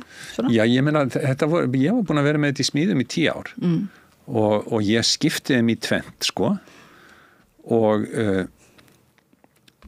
og hérna skipti þeim í 2 og ég hugsaði mér, hvernig kem ég þeim á dagskrá? Jú, þetta, ég bara legg þar framst til doktorsvarnar. Ég meina, ég var með doktorspróf frá Bandaríkjunum, ég þurfti ekki annað doktorspróf, en þetta var leiðin mín og það var náttúrulega sýni hvað, sko, háskólasamfélagið var á margan óheilbrigt á þessum tíma. Að þú veist að þú þurftir raunverulega að leggja, sko, ritið þitt fram til doktorsvarnar og eða þá að sækjum starf, sko, þá fékkstu greiningu á hvað þú snerist og sem oft bara var náttúrulega samræði í eina átt, sko, þú gast ekkert mótmælt því var bara aldrei svarað, sko. Já, að þú varst ekki innan stofnunarinnar. Þú varst ekki innan stofnunarinnar, sko. Og hvað gera þeir? Þeir sem sagt deildin skipar Loft Guttormsson, formann dómnefndarinnar, sem ég hafði verið í skilmingu við í 10 ár. Og ég hugsaði með mér, að fólk hvatti mig til þess að mótmæla þess og ég hugsaði, nei, ég held ég gera það ekki. Og síðan sem það kemur dómnefndarálitið og það nú sagði að segja frá því að því er umverulega lekið fyrst, sko, og þá svona til þess að einhvern megin að hafa heimil á tröllinu og einn dómnefndamaðurinn, Einar Hreinsson, hann sem sagt hittir vinn minn Jón Ólaf Ísberg á KR-vellinu og segir, já, Sigurður Gylfi fær ekki að verja. Og Jón alltaf tekur upp símann og hringir í mig og ég bara, hvað, þú veist, þá þetta ekkert, sko, láð þetta ekkert fyrir og síðan fer fólk að senda mér búta úr dómnefndarálitinu sem þá var það farið að berast, sko. Og ég tek mig til og skrifa dómnefndarálitið upp og setja á kistuna. Sem var þá vefrit? Sem var vefrit í Reykjavíkurakademíunni og það voru gott fólk sem var að ritdæma það og til þess að raunverulega afbyggja þennan gjörning, ef við getum orðað þannig og úr þessu verður náttúrulega talsvægt mikið hafari og niðurstaðan svo að sem sagt ég átti ritið var dæmt óhæft til varnar sem ég fannst náttúrulega í meira lagi mjög sérkennilegt og ég svaraði þessu lið fyrir lið og ákvað að taka málið alla leið. Ég fekk mér lögfræðing, Dögg Pálsdóttir sem hafði verið í fyrstu stjórn Reykjavíkurakademíunnar, var mikið vinkona mín, fekk hana bara kalla eftir öllum gögnum, hvernig verður svona til. Og síðan skrifaði ég bara það með sumarið, þetta sko Reykjavíkurakademíunnar á afmæli 7. maí og þá kom sögustíðsbókin út og það var í tilefni að þessi 10 ára afmæli Reykjavíkurakademíunnar og ég gaf öllum í Reykjavíkurakademíunnar eintak og síðan settist ég niður og ákvað að skrifa svona einsöguransókn þetta mál og hún kom út haustið bara í lok ágúst tæplega 400 blaðsíðna bók sem hét Akademísk helgisiðafræði og fjallaði raunverulega þetta mál frá upphafi til enda og þar fór ég ofan í saumana á sem sagt rökum dómnefndarinnar og síðan sendi þetta til umboðsmanns Alþingis. En svo gerist atburður í íslensku samfélagi sem gerði það verkum að það fékk eiginlega aldrei neina umfjöllun þar. Það var hrunið. Þannig að það svona fjaraði undan þessu máli og ég hugsaði með mér og það bara ágætt. Og þá sneri ég mig svolítið af erlendum útgáfuheiminn og það náttúrulega ástæðan fyrir því að ég hef ekki verið mjög áberandi ég fór bara að gefa út eins og þessa bók sem voru með þarna fyrir framæði. Fór að gefa út hjá og ég búin að gefa út núna Ráðlegt, það er ekkert smá útgefandi. Já, og það held ég 8 bækur sem hafa komið út núna á síðustu 15 árum. Eða 7 bækur. Þannig að Þetta er mynd á Gvendi Dúllara og Já, öllum þessum helstu hetjum. Þannig að þá sko Já, þetta svona eins og fræðilegt Me Too, þannig að akademísk Helgi Síðafræði, þetta svona þetta verður allavega verður til svona skjalasafn ákveðins uppgjörs sem það mikilvægt ég vil setja meir. Já, og svo náttúrulega hitt er dagbækurnar mínar.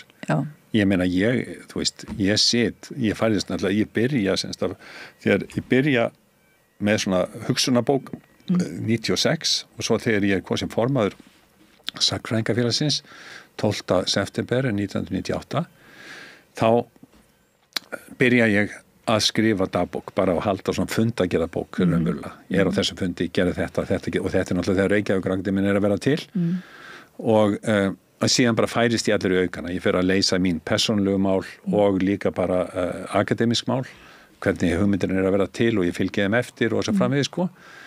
Og þetta náttúrulega út af þessi ég bara áttaði mig á þessu fyrir löngu síðan sko að þetta merkileg heimild bara ungan vísindamann sem kemur til landsins. Ég meina ég enda á því að sækja 13 sinnum stöðu í Háskóla Íslands áður en ég fæ þessa prófessorstöðu mína. Já. Og ég meina ég var náttúrulega orðin 56 ára þegar ég fæ stöðuna og ég var búin að var eins og eldsbúandi dreki í 20 ár bara að berjast í þessum fræðum, gefa út bækur og taka þátt í Reykjavík-Akademíunni, fekk stöður endar í Þjóðminjasafninu sem var mikið gæfuspor, sem tímabundna stöðu, 3 ára, fyrst ár og svo framlengt, var þar í 3 ár og sem var rosalega skemmtilegu tími, yndislegu staður, Þjóðminjasafninu alveg frábær staður, með frábæru fólki og var með Margréti Hallgrímsdóttir sem þá var þjóðminjavörður og mikill svona velgjörða maður minn í raun og veru. Rosalega gaman að koma inn í þá stofnun og síðan var hún að háskólastofnun Þjóðminjasafnið og þá var svona hugsað að búa til brú á milli Þjóðminjasafnsins og háskólans með því að ráða mig í starf sem síðan var auglýst og ég fekk þessa stöðu. En núna eru kannski á milli 25 og 30 prófessorar í Háskóla Íslands sem voru slitu barskónum í Reykjavík-Akademíunni. Já. Þannig að það svolítið, og ég meina ég held ekki til fullyrt að háskólinn allt önnur stofnun í dag heldur hún var þegar ég var að fara í gegnum mitt nám á 9. áratugnum. Hún hefur endurnýjað sig. Mikil endurnýjað. En þessi eldsbúandi dreki, þarna sem að bara þú vildir komast í þessa stöðu, þú sóttir 13 sinnum áður, því að þetta mikill þetta viljastyrkur og svona hvað þetta kallast að vera fylgin sér svona. Já. Já, það þráhyggja eða þetta ekki þetta sko metorðagettin sem kallast það að segja vildur þú sanna þig eða það eitthvað sem þú vildir að þín hugsun og þín fræði kæmust þarna inn eða hvað svona Sko, ég held að ef ég hefði lagt áherslu á að koma að inn, þá hefði ég steinhaldið með kjafti. Skilur, ég meina, ég áttaði mig á að meðan ég væri með sleggjuna á haustum á þessum köllum, þá var þeir ekkert að fara að klappa mig upp, sko. Þú veist, það var leiðin inn í háskólan á þessum tíma var náttúrulega bara að vera á sokkalistunum á göngunum nógu lengi, sko. Með fullri virðingu fyrir þeim sem voru að fá stöðu með þeim hætti, sko. Það var náttúrulega bara mjög fínt fólk og ekkert út á það að setja, sko, en þetta var kerfi sem fungeraði ekki og þegar Kristín Ingólfsdóttir kemur sem tekur við sem rektor, þá breytir hún þessu og þetta fer úr höndunum á eiginlega námsbrautunum og deildunum. Já. Og ég heyri það á mínum kollegum með þetta í dag að þeir eru ekkert sáttir við það. Ég meina það voru náttúrulega prímadonnur í hverju herbeggi sem vildu fá að ráða en núna bara ráðinn raunverulega forseti sviðsins sem hefur heilmikið að segja og það verður til einhverja nefndir sem horfa bara fyrst og fremst á gæði og það það sem hefur breyst í Háskóla Íslands þá síðan náttúrulega erfitt oft að meta það þá náttúrulega fyrst og fremst verið að horfa á gæði. En núna þetta helgispjall hjá okkur og við ætlum þetta svona rosalega ritstýrt spjall nei, við náttúrulega leiðum okkur bara að flæða, það sem skemmtilegt að við samræðu og svona dagbókarskrif dagbókarskrifum þá ferðu úr einu í annað frá persónulega sviðinu yfir í allt, sko en mér langar samt að spyrja þig, sko þessi lífskraftur sem þú ert með og sko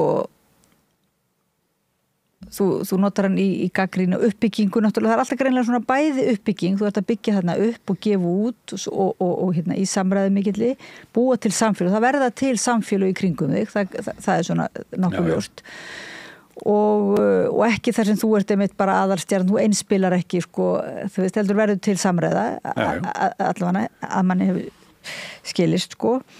En veltu því fyrir því núna, þú veist, það bara, þú þarft bara að gefa út fleiri bækur, þarftu með reglulegu millibili að fara í gegnum svona eins og þú gerði þegar þú þurftur að hætta að drekka eða þú færumdist, svona pælið hvert ætla ég að beina þessum lífskrafti eða svona, hvar ætla ég núna að láta til mín taka eða svo leiðis, eða gerist það sjálfkrafa? Sko, ég held að það verður ansi mikið breyting þegar við Tinna röglum saman rautum okkar. Að hún alltaf kemur með þennan hnoðra sinn sem var nú rétt 4 ára þegar ég geng inn í líf þeirra og hann, ég einbeiti mér rosalega mikið á honum og bara vegna þess að hann var alltaf yndislegu drengur og mjög skemmtilegt band sko, gaman að vera í kringum hann og veitti mér á vissan hátt sko alveg nýja sýn sko á bara sjálfa mig og lífið sko. Og það náttúrulega hluti af þessu bara að róa sig líka sko, ég meina Tinna áhættufælin manneskja, hún vill ekki þennan hasar sko og ekki áhættufælin, það kannski ekki rétt orðið en hún vil vera í sátt við fólk sko og ég fann mig heldur ekki til svona, það var ekki sami hvatin að vera með þennan hamagang sko eftir að ég semst verið ástfangin af henni en hún náttúrulega rosalega vinnusam sjálf og rosalega orkubolti þannig að hérna og við held ég hentum hvort öðru vel að þessu leiti og hún prófessor í hagfræði og vinnur mjög rosalega vinnusum og Pétur var svona hann átti náttúrulega 4 foreldri á þessum tíma og ég held að ég sé ekki að neitt halla þó að ég geti sagt að ég hafi tekið svona á tímabili mjög mikið svona yfir hans hérna uppeldi. Ég var að skamma hann og ég segja honum að loka klósettsittun og busti sér tennar og svona var eins og mamma var með mig sko. Já. Og hérna og þau voru náttúrulega bara á öðrum aldri en ég, á öðrum staði í þeirra svona lífi sko, vinnu lífi, hinir foreldrarnir. Þannig að ég, til dæmis ástæðan fyrir ég var 3 ári í hérna þjóðminjasafninu var að ég var í 70% starfi. Ég vildi vera heima þegar Pétur kemur heim og fór með honum á körfuboltaæfingar og svona sinnt honum svolítið sko. Og ég vissi það að ég yrði leiðilegi kallinn sko og hann myndi snúa sér að mér á einhverjum tímapunkti, sérstaklega hann varð unglingur. En í dag segir hann sko, já Siggi, ég held að þú hefði eiginlega gert með að manni sko, ef ég hefði bara verið hjá mömmu þá hefði verið algjör aumingi sko. En þannig að hann svona, þú veist, hann svona þegar hann lítur tilbaka þá mata hann það alveg að ég skildi hérna snúa mér svolítið að honum og við náttúrulega vorum mjög upptekin að honum við Tinna bæði sko. Og svo var bara pappans var bara elskaðan og var góður við hann og hefur alltaf tíð verið og þeirra sambandi mjög náið sko. Þannig að hann hefur verið elskaður? Já, algjörlega og bara, þú veist, að því við vorum að tala sko sveitina, hann náttúrulega fór aldrei í sveit og var náttúrulega bara í þessum leikjanámskeiðum eins og börn eru og þú veist, ég í Reykjavík. En rosalega flottur einstaklingur. Hann 22 ára gamall, verður 23 ára árinu. Í námi í Berlín núna í music production og sem hefur verið hans passion heila alltaf tíð og rosalega heilstiftur náungi sko í raun og veru og ég lít mér stoltur á þennan dreng sko og hugsa bara vá hann ræst rosalega vel úr honum og hann náttúrulega hefur ekki aðeins okkur foreldrana heldur líka bara þú veist hann á langammu sem 94 ára sem, þú veist, hann elskar þú veist, hann... En Gunnar Smári hefur oft spurt hérna í þessu helgispjalli og ég mér er svolítið kannski erfitt að spyrja það en ég ætla samt að manna mig upp í það Já. Að því spurði hvort að hann hefði verið elskaður sonur þinn, en upplifðir þú að þú hefði verið elskaður? Svona? Já, ég held það nú, sko það er svona ég veit ekki hvað þessi spurning já, svona, þýðir að svona, já, hvort að þú hafur upplifað að þú var svona kærleiksríkt eða náið samband til þess með mömmu þína því nú lýsir þessu svona eins og íróníska svolítið við pappa, já Það var óvenjulegt samband milli okkar feðga, en mjög náið. Þú veist, ég meina, hann var, þó hann hafi verið framkvæmdastjóri, stjórnað iðnfyrirtæki, þá var hann held ég ekkit sérstaklega góður framkvæmdamaður. Hann var á vissan hátt sko svolítið verkkvíðinn, þurfti að ýta svolítið við honum sko. En hann var hins vegar rosalega, hann sagði, þú veist, minningar af honum bara að hann setur við skrifborðið að lesa ljóð. Skilur, hann var svona af þessari aldamóta kynslóð, hann var svona lýðveldis kynslóð og mjög svona þjóðrækin. Menningarlega sinnaður líka. Já, og sko til þess átti bara, þú veist, þjóðlega fróðleik í löngum bunum sko inn í sínu bókasafni og var alltaf lesandi og var að lesa fyrir mömmu og meðan hún var að vinna í sínum hannyrðum sko. Þannig að eins og ég segi, þetta var svona lágstænt fólk en ég fann alltaf að það stóð alltaf með mér. Þú veist, það var alltaf í mínu horni þó að ég væri oft rosalega óþolinmóður gagnvart þeim og svona pirraður út í þau sko, mér fannst þau ekki vera nú skemmtileg og ekki, þú veist, þau voru ekki þegar íslenska þjóðin var að fara til Spánar þá hvarlaði ekki að þeim að gera neitt svoleiði sko. Þú veist, það var svona en þau voru, já, ég myndi segja sko, ég fann alltaf fyrir mikilli væntumþykju og elsku. En frá mömmuðinni líka svona, var hún?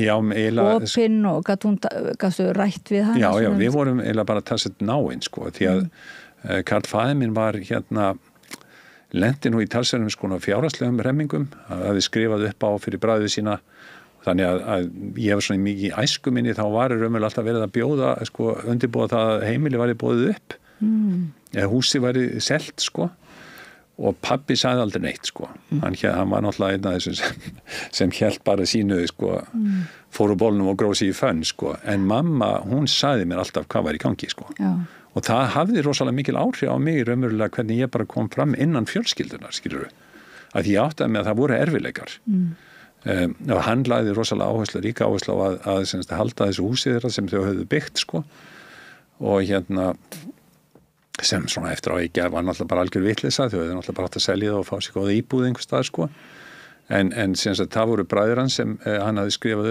upp á og þetta var nú á þeim tíma sem fjölskyldulífið var nú lagt í rúst hjá Íslandingum bara út á suður því að bankarnir kröfðust þess að afiðin og amma skrifaði upp á reikningana hjá ungu fólki sem mjög sorgleg saga í raun og veru sko en þau þraukuðu þetta, lifðu þetta af og lifðu nú bara ágætis lífi svona eftir þetta sko og þannig að ég held ég geti sagt að sko En mamma henni hefur ekki skrifað dagbók til dæmis?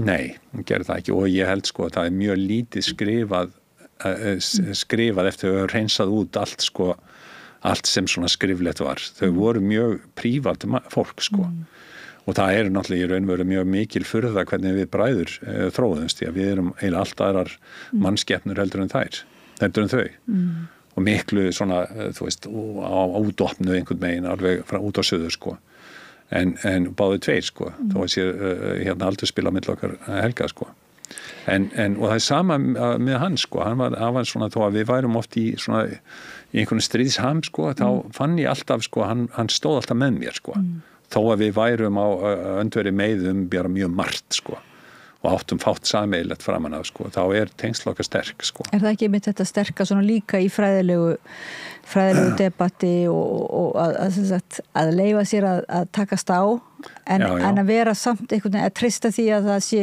einhver grundvallar félagskapur Já, einmitt það er náttúrulega, jú og ég held að það komi sko raunverulega frá Bandaríkjunum miklu meira sko að geta þú veist að bara vera á fundum það sem bara hjólað í fólk skilur við og maður bara vá þú veist hvernig lifir þessi náungið af sko svo bara fyrir fólki út að borða saman og þú veist þannig að þetta var miklu erfiðara hér í sko árum á Íslandi en miklu betri í dag ég meina fólk held ég opnara en það kannski ekkit alveg eins og í stærri samfélögum en ég held að sko að því við vorum að tala hunda líka Já, ég ætla einmitt að segja því nú sko að tíminn að hlaupa frá okkur en sko við veitum við bara verið rétt að byrja og við getum náttúrulega farið bara út í mjög margar liðar rætt við ýmislegt en mér langaði einmitt til að spyrja þau samband þetta við hunda að því að þú varst í sveitinni og tengdist hundunum þar og 2 hunda í dag ekki? Jú, og það var sko við eiginlega sko það kom aldrei til greina inn í borgarlega æskuheimili mitt að koma með dýr. Það bara, þú veist, það var ekki eins og rætt, sko. Og en þannig að þegar að Pétur orðin úlingur, þá segjum við Tinna hvort við annað, væri nú ekki gott að fá hund svona til þess að hann tæki nú augun á naflanum og sjálfum sér og þú veist, einbeiti sig svolítið að einhverjum öðrum, sko. og við ákveðum að gera það, fá hund og fáum þetta yndislega dýr, Alvíu okkar, sem skýrði í höfuð á Alvíu Íslandíu, rapparónu sem var nú í Gísla Marteini núna bara síðustu helgi.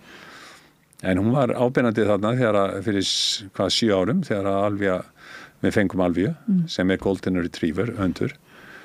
Og ég stundum lýst því, sko, að hundurinn, sko, tengslin við hundin leist úr læðingu einhverja tilfinningar sem maður bara vissi ekki alveg að byggja innan með sér. Að ég var eiginlega sá sem var svolítið á bremsunni að því ég þríf heimilið og ég vissi að þetta myndi auka álagi til muna í öllum þrifum því að þetta nú hundar sem fara mjög úr hárum, sko. En ég eiginlega kannski, ég held ég geti sagt að ég sá sem elska þennan hund meira heldur en þau bæði. En sem nú kannski ekki alveg sangjandi, en það svona samt, sko, ég með mjög sterkt samband við Alvíu og síðan sem sagt móðir hennar Snotra sem í 2 gotum hefur eignast 17 afkvæmi og þegar í seinna gotunum sem voru 10 hundar þá fengum við fréttir af því og ég sagði við Tinnu að eigum ekki að bæta einu við og það Concordia, Vegmey sem skýrði í höfuð úr heimsljósni Halldór Laxness, Concordia og það náttúrulega, þær eru hálfsystur en mjög ólíkar, sko, ólíkar týpur og þetta hefur haft alveg einhvern veginn, sko, mjög sterk áhrif á sálarlíf okkar. Þú veist hvernig þessi hundar eru, við erum að fylgjast með þeim, við erum að skoða þau, hvernig hegðun þeir hvernig þeim líður, þú veist, passa að fara ekki við strikið. En rifjaðist það upp fyrir þessi tengsl sem þú hefði myndað þegar þú sendur 6 ári sveit og fannst fyrir heimþránu og svona. Já, sérstaklega í reppunum, sko. Þá var ég náttúrulega orðin eldri og þar voru hundar sem ég bara þú veist, bast mjög sterkum böndum þó að það var alltaf ljóst hver var í húsbóndin það var alltaf bóndin, sko og mann fannst það vera mjög merkilegt að þeir voru alltaf í kringum mann, sko hundarnir, en leið og bóndin kom þá bara þeir áttuðu sig alveg á hver réði, sko og svo náttúrulega kannski líka hrossin, sko, og reyndar kýrnar líka ég myndaði mjög sterkt tengsl við kýrnar að því ég var svona kúa smalinn, sko, sótti þær og rakða á fjall, sko. Ja, því núna ert þú að fara að skrifa bók með nemandiðinum sem heitir Íslandssaga skynjunar. Já. Ekki, sko, mætti ekki segja, sko, að svona tengsl við dýr viki út einhverja skynjun eða þroski einhverja skynjun í manninum eða hvað myndir segja það? Jú, það vil nú hann til að ég að ritstýra storybók sem kemur út á næsta ári hjá Bloomsbury, stort akademist forlag sem heitir Handbook for Microhistory og Bloomsbury Handbook for Microhistory og þar eru nú bara allir helstu páar einsögunar með greinar og einn af þeim breskur náungi sem skrifar sko dýrasögur og ég bara, því ég las þessa grein, hún hafði bara, það var eins og einhver hefði bara slegið mig utanundi, sko, ég alltaf blossað upp þessar minningar sem þú ert að vísi í, sko, og svo, að því ég, sko, þegar ég man eftir því, sko, þegar við rákum á fjall, þá voru forystusauðir, sem var gríðarlega mikilvægt í svona flokki að hafa forystusauð, en hann var komin aftur í túnið eftir viku. Þú veist, forystusauðin bara snýr aftur heim, sko, þegar hann var búin að koma flokknum allir inn í bara mitt Ísland, sko. Og ég fór að hugsa, það eru svo miklar bókmenntir til forystufé. Og ég bara rauk út í búð og keypti, sko, 2 bækur sem eru til þess að gera nýjar forystufé. Og við ætlum að nota, ég og Ragnhildur Björt, við ætlum að skrifa meðalhanskafla sem sagt tilfinningalíf dýra því að hundar eru með þrívítt þefskinn. Þeir skynja úr hvaða átt lykt kemur. Þannig að maður sér hvernig trínið á þeim gengur þeir eru að þefa einhverju lykt og þú veist, ég er inn í eldhúsi og hundarnir eru í hinum enda íbúðinu, ég opna harfispóka, þeir eru komnir á sekúndinni. Og þeir lesa náttúrulega í pissubletti úti í landslæðinu, lesaði bara heilu, það eru minjasöfn algjör. Já, og merkja og senda skilaboð sjálfur, Þannig að það er rosalega spennandi svið að skoða og auðvitað held ég að ég búa þessari reynslu að bæði úr þessu sveita upplifun og svo líka bara að vera hundaeigandi í dag. Að það hefur lyft svona tilfinningarlífinu og bara fjölskyldulífinu ansi mikið. Og það er náttúrulega svolítið merkilegt til þess að hugsa að í Reykjavík var bannað að vera með hunda og ég bara velti líka fyrir mig hvaða áhrif það hefur haft fyrir tilfinningarlíf Reykvíkinga. Þú veist, þú kannst verið með kött en að hundahald hafi verið bannað er eiginlega alveg absúrt. Og sérstaklega skilur maður þetta þegar maður er búin að búa í útlöndum, það sem, þú veist, eins og í Bandaríkjunum, það sem foreldrarnir eru oft skildir eftir og börnin bara fara á vesturströndin eða austurströndin eða þess vegna til Kína eða Japan og fara að vinna og foreldrarnir sjá valla börnin sín í mjög mörgum tilfellum og þá er besti vinur eldra fólksins trúin og kirkjan og hundarnir. Og maður náttúrulega hugsa bara skrítið samfélag reykvíska sem það bara segir kannski mest það hvað við vorum mikil sveit að við töldum að vera einhvers konar dýranýð að loka hundana inn í íbúðum í Reykjavík. En þetta hefur breyst mikið og það er algjör hundasprengja. Var í COVID náttúrulega hundasprengja. En myndir ekki segja að það sé einhvers konar áminning líka fyrir þann sem er í að nota mikið heilan og rökvísina og er alltaf í, þú veist, þessu vitræna að svona minna sig á þetta önnur svið hugar eins og eða bara, ég veit ekki, verunar einhvern veginn. Jú, og ég meina það er náttúrulega bæði ástin, skiptir miklu máli þar, það bara verða ástfangin er náttúrulega ótrúlega dýrmætt. Og hefur, allavega í mínu tilfelli, hafði rosalega mikil áhrif á þú veist, hvernig ég bara nálgast lífið að vera bara ástfangin af minni eiginkonu. Við erum náttúrulega búin að vera saman núna í 18 ár, 19 ár og svo náttúrulega Pétur, drengurinn, sem var, þú veist, fyrir einhver kvalreki í raun og veru að fá bara tækifæri til þess að fylgja honum inn í lífið, Og þetta náttúrulega þekkja foreldrar sem, við erum kannski, ég held ég hafi notið þess að vera, þú veist, orðin þetta gamall. Ég var, 48-9 ára þegar við hittum, að ég var einhvern veginn svo tilbúin til þess að sinna þessum þætti vegna þess að ég fann náttúrulega að það hafi verið rosalega góð áhrif á mig. Og sama er náttúrulega með að verða eigandi, að hundaeigandi. Þetta er svona þetta hangir allt saman svolítið saman. Þannig að þú ert svona með þetta í þér að þetta gamla, ég veit ekki, gríska svona að þú átt ekki bara að vera góður fræðimaður og góður eiginmaður eða svolítið, þú ert að reyna að verða góður maður eða svolítið, þroska einhvern veginn sjálfa þig. Já, og ég held að það komi líka fram í sem sagt, hvernig ég meðhöndla mína nemendur. Þú veist, ég er þó ég sé fyrirferða mikill sjálfur, ekki aðeins bara líkamlegs aðgerðis, heldur líka, þú veist, það var nú kannski líka eitt af því sem mótaði mig í Bandaríkjunum þegar ég fór að kenna. Þá var ég með hárnir og bak, þekkan accent og náttúrulega dýpri rödd heldur ég í dag, því ég er náttúrulega bæði reykt og drakk og náttúrulega þetta tröll sem ég er og ég sá alveg að nemendin bara, þau voru bara hálf hrædd við mig. Þannig að ég dempraði mig alveg rosalega mikið niður til þess að ná til nemendana og það mótaði svolítið afstöðu mína til kennslu að ég hef allavega reynt að vera svona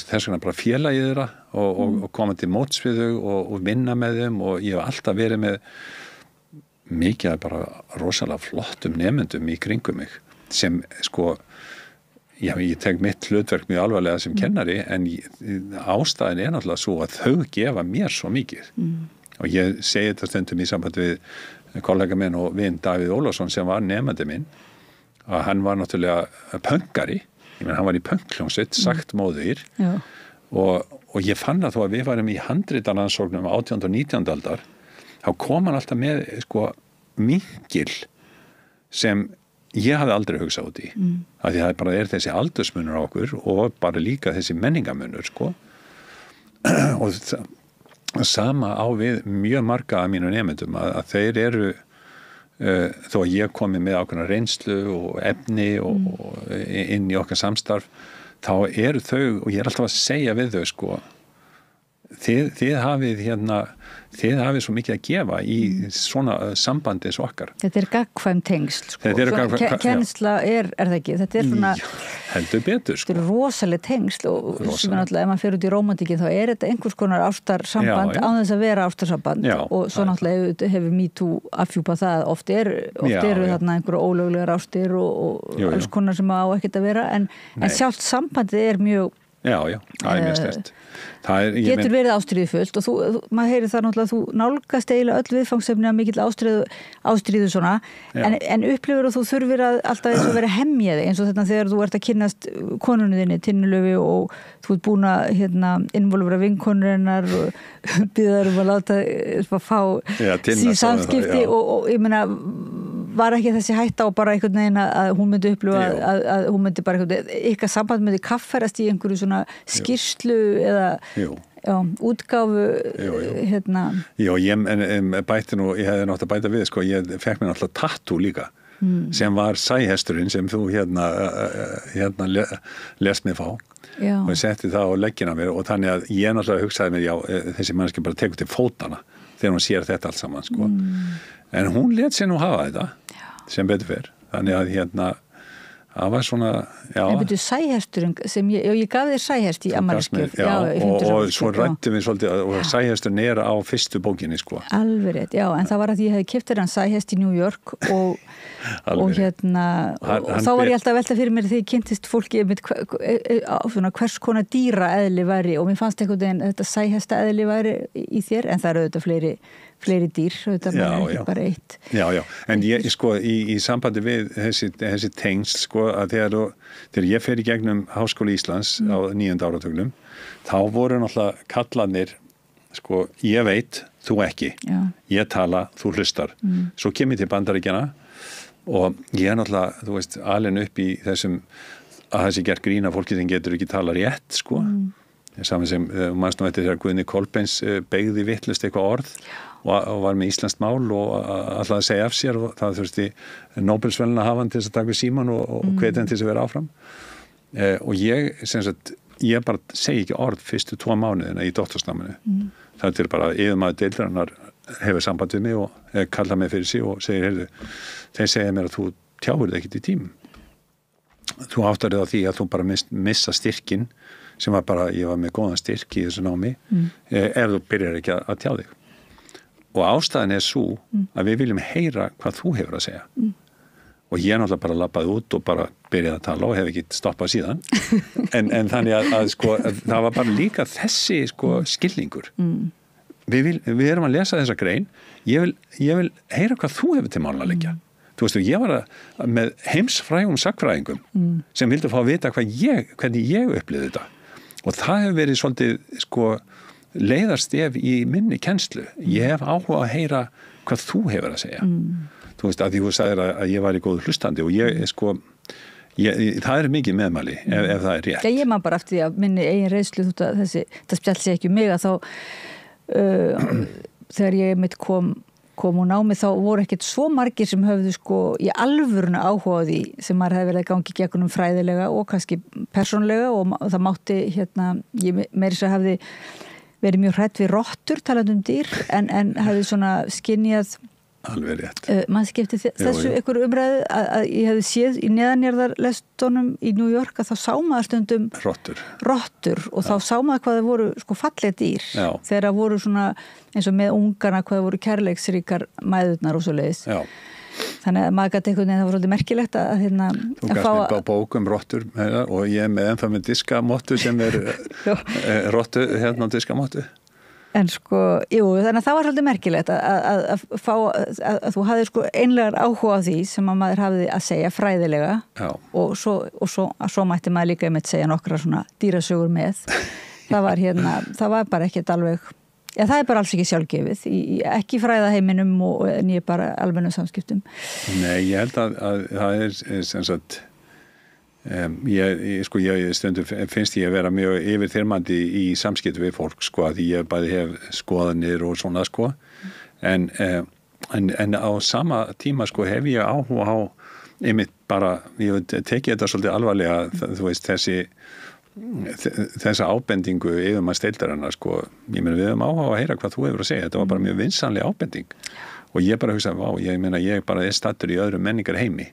En er það ekki svolítið þitt lífsstarf líka einmitt að vera að miðla röddum þeirra sem hafa ekki átt rödd eða hafa sem skrifa, þú hefur verið að hvetja fólk til að senda dagbækur, haldið dagbókardaginn, að það séu fleiri heimildir til í opinberum gögnum heldur en bara þessar stóru opinberu skýrslur sko og bækur, þannig að það er þetta líka þú ert að... Það er samengi í þessu öllu held ég sko. Já, það er nú svolítið þitt og sýnisbók íslenskrar alþýðumenningar, þetta eru meira og meina raddir þeirra sem ekki kannski hefur verið mikið hlustað á sko. Nei, ég meina þú veist, það er nú eiginlega það er svo makalust sko hvað er margt sko áhugavert sem hefur dúkkað upp. Við erum að gefa út núna 35. bókina sko.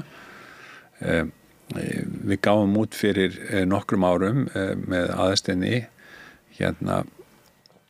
Ingólfsinni bók sem heitir Listasaga leikmanns og það sko aðstæð fekk sent handrit frá Siggu dóttur Ragnars Kjartanssonar sem hún hafði einhvern veginn fengið frá pappa sínum Ragnar Kjartansson myndhöggvara og þetta var semst maður sem fæddur á 19. öld flytur til Reykjavíkur, ungu maður kringu 1920 og vinnur alla sína tíð á póstinum og semst þetta er svona Kafka Íslands og hann fer á allar myndlistasýningar frá 1941 til 1968 skrifar þær sem sagt heldur log svona annál myndlistanar og skrifa líka það sem skrifað er þessar sýningar í dagblöðum og þau eru sko hátt í 10 það var svo mikil dagblaða ágáfu mitt miði öldina og þú veist, þetta er bara svo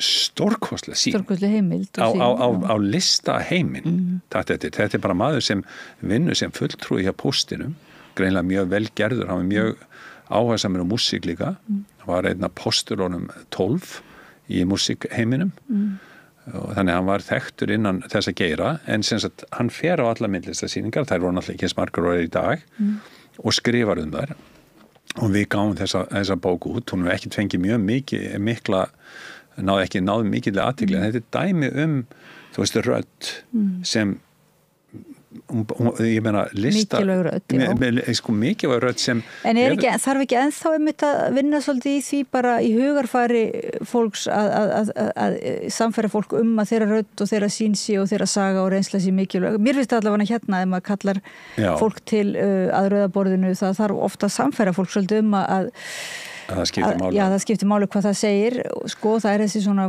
ef fólk er ekki sérfræðingar og einmitt fólk sem að kannski segir ég hef nú bara reynslu á hlutunum þú veist og ég hef mín reynsla er ekkert merkilega reynsla annara og ekki nema að sé eitthvað svakalegt menn halda að það sé bara kannski áhugavert eitthvað. Já, en sko samt hefur orðið rosalega mikil breyting í samtímanum bara með samfélagsmiðlunum og því öllu sko það eru miklu fleiri sem eru raunverulega að tjá sig allt milli heimis og jarðar og þetta er náttúrulega komið sem í koll eins og við fundum í kringum alþingiskosningarnar þegar rifjað upp hvað Þórður Snær hafið til málun að leggja þarna fyrir 20 árum sko. Að það, þú veist, þannig að ég veit ekki það er voru erfitt að tala tíman í dag þú veist, hvar við erum stödd nákvæmlega en margt af því sem sko hefur sko gerst við skulum segja bara frá 9. áratugnum 10. áratugurinn og svo aftur 21. öldin finnst mér vera marganhátt mjög jákvæð og áhugaverður tími einmitt út af því að það hefur opnast ákveðna gáttir en svo er óttast maður það að við séum að upplifa eitthvað bakslag og við erum að kannski bara sjá það á hverjum degi kringum Donald Trump. Já, getur gerst hans í rætt að svona framfara þróun einhvern veginn verður viðsnúningur. Já, ég meina ég er að kenna núna námskeið á MST sem sagt nýja rannsóknir í sagnfræði og við vorum að lesa bækur raunverulega Þýskaland nasismans og ég meina það má alveg rifja það upp að Hitler komst til valda í almennu þingkosningum. Já. Þú veist, þetta lýðræði mjög brothætt fyrirbæri og við umgangust það ekki alveg þannig. Við lítum á þetta sem einhvern fasta sem óhaganlegur. En því miður held ég að það þurfi bara kannski ekkert mjög mikið til að snúa þessu alveg á hvolf. Og það náttúrulega mjög svona, og við kannski erum að ég held að niðurstöðu síðustu þingkosninga hafi verið pínulítið þessi ómur frá utan úr heimi. Að við höfum, þú veist, vinstri grænir tapa erindinu einhvern megin, Píratar, þú veist, sömuleiðis, þetta verður og inn á sviði koma flokkar sem eru miklu gróteskar í sinni framgöngu, til dæmis gagnvart minnihlutahópum. Já. Og það bara við eigum eftir að sjá hvaða þýðingu það hefur. Þannig að núna hefur það líka einmitt bara pólitíska þýðingu að hver veit láti sér heyra og að rödd hvers og eins skipti máli og þannig, það fær allt í einu núna svona, þetta ekki bara eitthvað svona fræðilegt mál, heldur virkilega pólitískt mál. Já, ég held að eins og þegar ég skrifaði þetta bókina Menntun, ást og sorg, að þá var ég náttúrulega í raun og veru að stúdera bara menningu tilfinningana. Þú veist, hvernig tók fólk á áföllum. Þú veist, við 19. öldin ungbarnadauði 35%. Þú veist, hvernig lifur það af að missa börn í stundum bara nokkur á einni viku, sko. Og það náttúrulega, maður lesa þetta í dagbókunum, það hvernig fólk glímdi við sorgina og hlutaði var bara að leita inn á við, fara í ljóð kveðskapinn sem túlkaði náttúrulega allar tilfinningar af því að þú þurftir að halda áfram taktur hversdagslífsins, hann sló og þú kannst ekki farið upp í rúm og breytt yfir haus og syrt. Þú þurftir að halda áfram og þá greip fólk til, sem sagt, oft til svona frekar abstrakt hugsunar sem í ljóðum og kveðskap og í kenningum og minni og sem náttúrulega mótaði rosalega mikið íslenskt samfélag. Og í trú náttúrulega, ekki? Ég er ekki alveg viss að því, sko. Nei. Það ekki alveg, mér veist ég ekki sjá, sko, vegna þess að hverið var oft svo mikill, sko, baggi á upplifun barna, sko. Skildi ekki hverið sem þau þurftu þó að læra utan bókar og þannig að mjög margir sem hafa frekar neikvæða upplifun á trúnni á 19. öld. Og ég held að það hefur verið frekar í veraldlegan sko bæði Íslandingasögurnar og bara handrit. Ég meina þá verða þessi berfættu sagnfræðingar til sem verða svona prentsmiðja fólksins. En ég man eftir því að sko þegar þessi bók kom út þarna 1997 þá var henni ágætlega tekið af sagnfræðingum en þeir sem raunverulega hafðu mest samband við mig það voru sálfræðingar. Já. Af því þeir voru með fólk á bekknum sem var sprotti úr þessum jarði. Ég meni, ég átti ömmu sem ég var mjög handgengin sem var fædd 1896. Skilur, hún dó 1982 og ég var bara mjög mikið hjá henni. Hún var að segja mér sögur af móður sinni sem var fædd á 19. öldinni og sem sagði sögur af móður sinni, sko. Þannig að þetta var, þú veist, þú bara gegnum ömmu mína ég komin niður á 18. öld. Og voru þetta þá tilfinningasögur líka? Já, bara alls konar sögur, sko. Reynslusögur? Já, bara alls konar sögur af lífið þessa fólks, sko.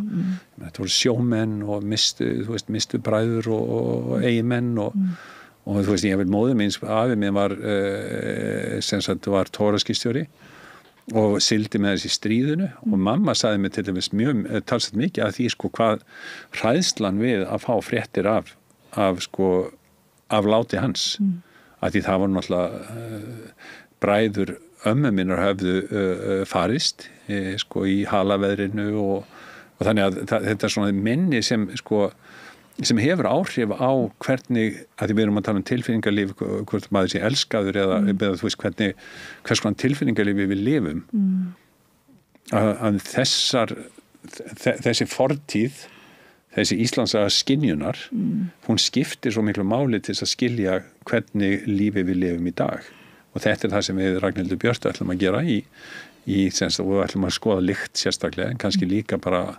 skynjun bara almennt í þessari bók sem við ætlum að vinna. Spennandi. Þú ert örugglega það ekki að skrifa margar bækur en nú erum við búin að sitja í smá stund í lestarferð. Eigum við að segja þetta gott í bili og fara bara út í laugardaginn? Sko, ég skal ég segja þér búin að vera, þegar ég fer á eftirlaun eftir 2 ár eða 3, þá var ég búin að vera í 14 ár í Háskóla Íslands eða 15 ár. Og ég sagði alltaf við mína eiginkonu þegar ég tók þetta starf að ég lít svo á að ég ætti 30 ár eftir að mínu ferli. Þannig að í raun og veru þetta ekki tímamót fyrir mig að semst fara á eftirlaun í mínu starfi eða hætta mínu starfi því að ég ætla að halda áfram. Þannig að ég mun halda áfram að skrifa bækur og rannsaka íslenska sögu svo lengi sem bara heilsan lifir. Takk fyrir þína rannsóknir fyrir sögu okkar allra. Sigurður Gylfi Magnússon, prófessor í sagnfræði í Háskóla Íslands og ég get nú einmitt talið upp ýmsa aðra hatta, brautryðjandi í bara nýstárlegum sagnfræðarannsóknum á Íslandi og í heiminum og hundaegandi, faðir og vesturbæingur og sveitastrákur. Kæra þakki fyrir að sitja hérna með okkur í helgistundinni á laugardagsmorgni og segja okkur frá því hvernig svona, þín persóna og þín persónulega reynsla eiginlega blandast, allir hvernig þeir þræðir getum séð þann vefnað inn í þínu starfi og þínum ritverkum. Takk fyrir spjallið, takk fyrir mig. Takk fyrir, alltaf gaman að tala við þig og hlustendum og áhorfendum. Takk fyrir að vera með okkur. Við hvetjum auðvitað alla til þess að skrifa dagbók og koma rauða borðinu og segja sína sögu og ræða málin. Ég þakka Pétri Fjellsteð fyrir að sitja með okkur og senda spjallið yfir til ykkar og bendi á að það er dagskrá á samstöðinni helgina. Við fáum úrvalið á eftir og síðan eru Synir Egils á morgun á sunnudagi að kryfja pólitíkina. Og svo byrjar samfélagsumræðan við rauða borðið í næstu viku. Kæra þakki fyrir. Ekki missa af sýningunni Sögur sem verður í Gerðubergi laugardaginn 8. febrúar klukkan 2. Sögur eru samsýning á verkum fatlaðs listafólks og á opnuninni mun listafólki segja frá verkum sínum. Opnunin og leiðsögn listafólksins er táknmálstúlkuð. Segðu það á samstöðinni.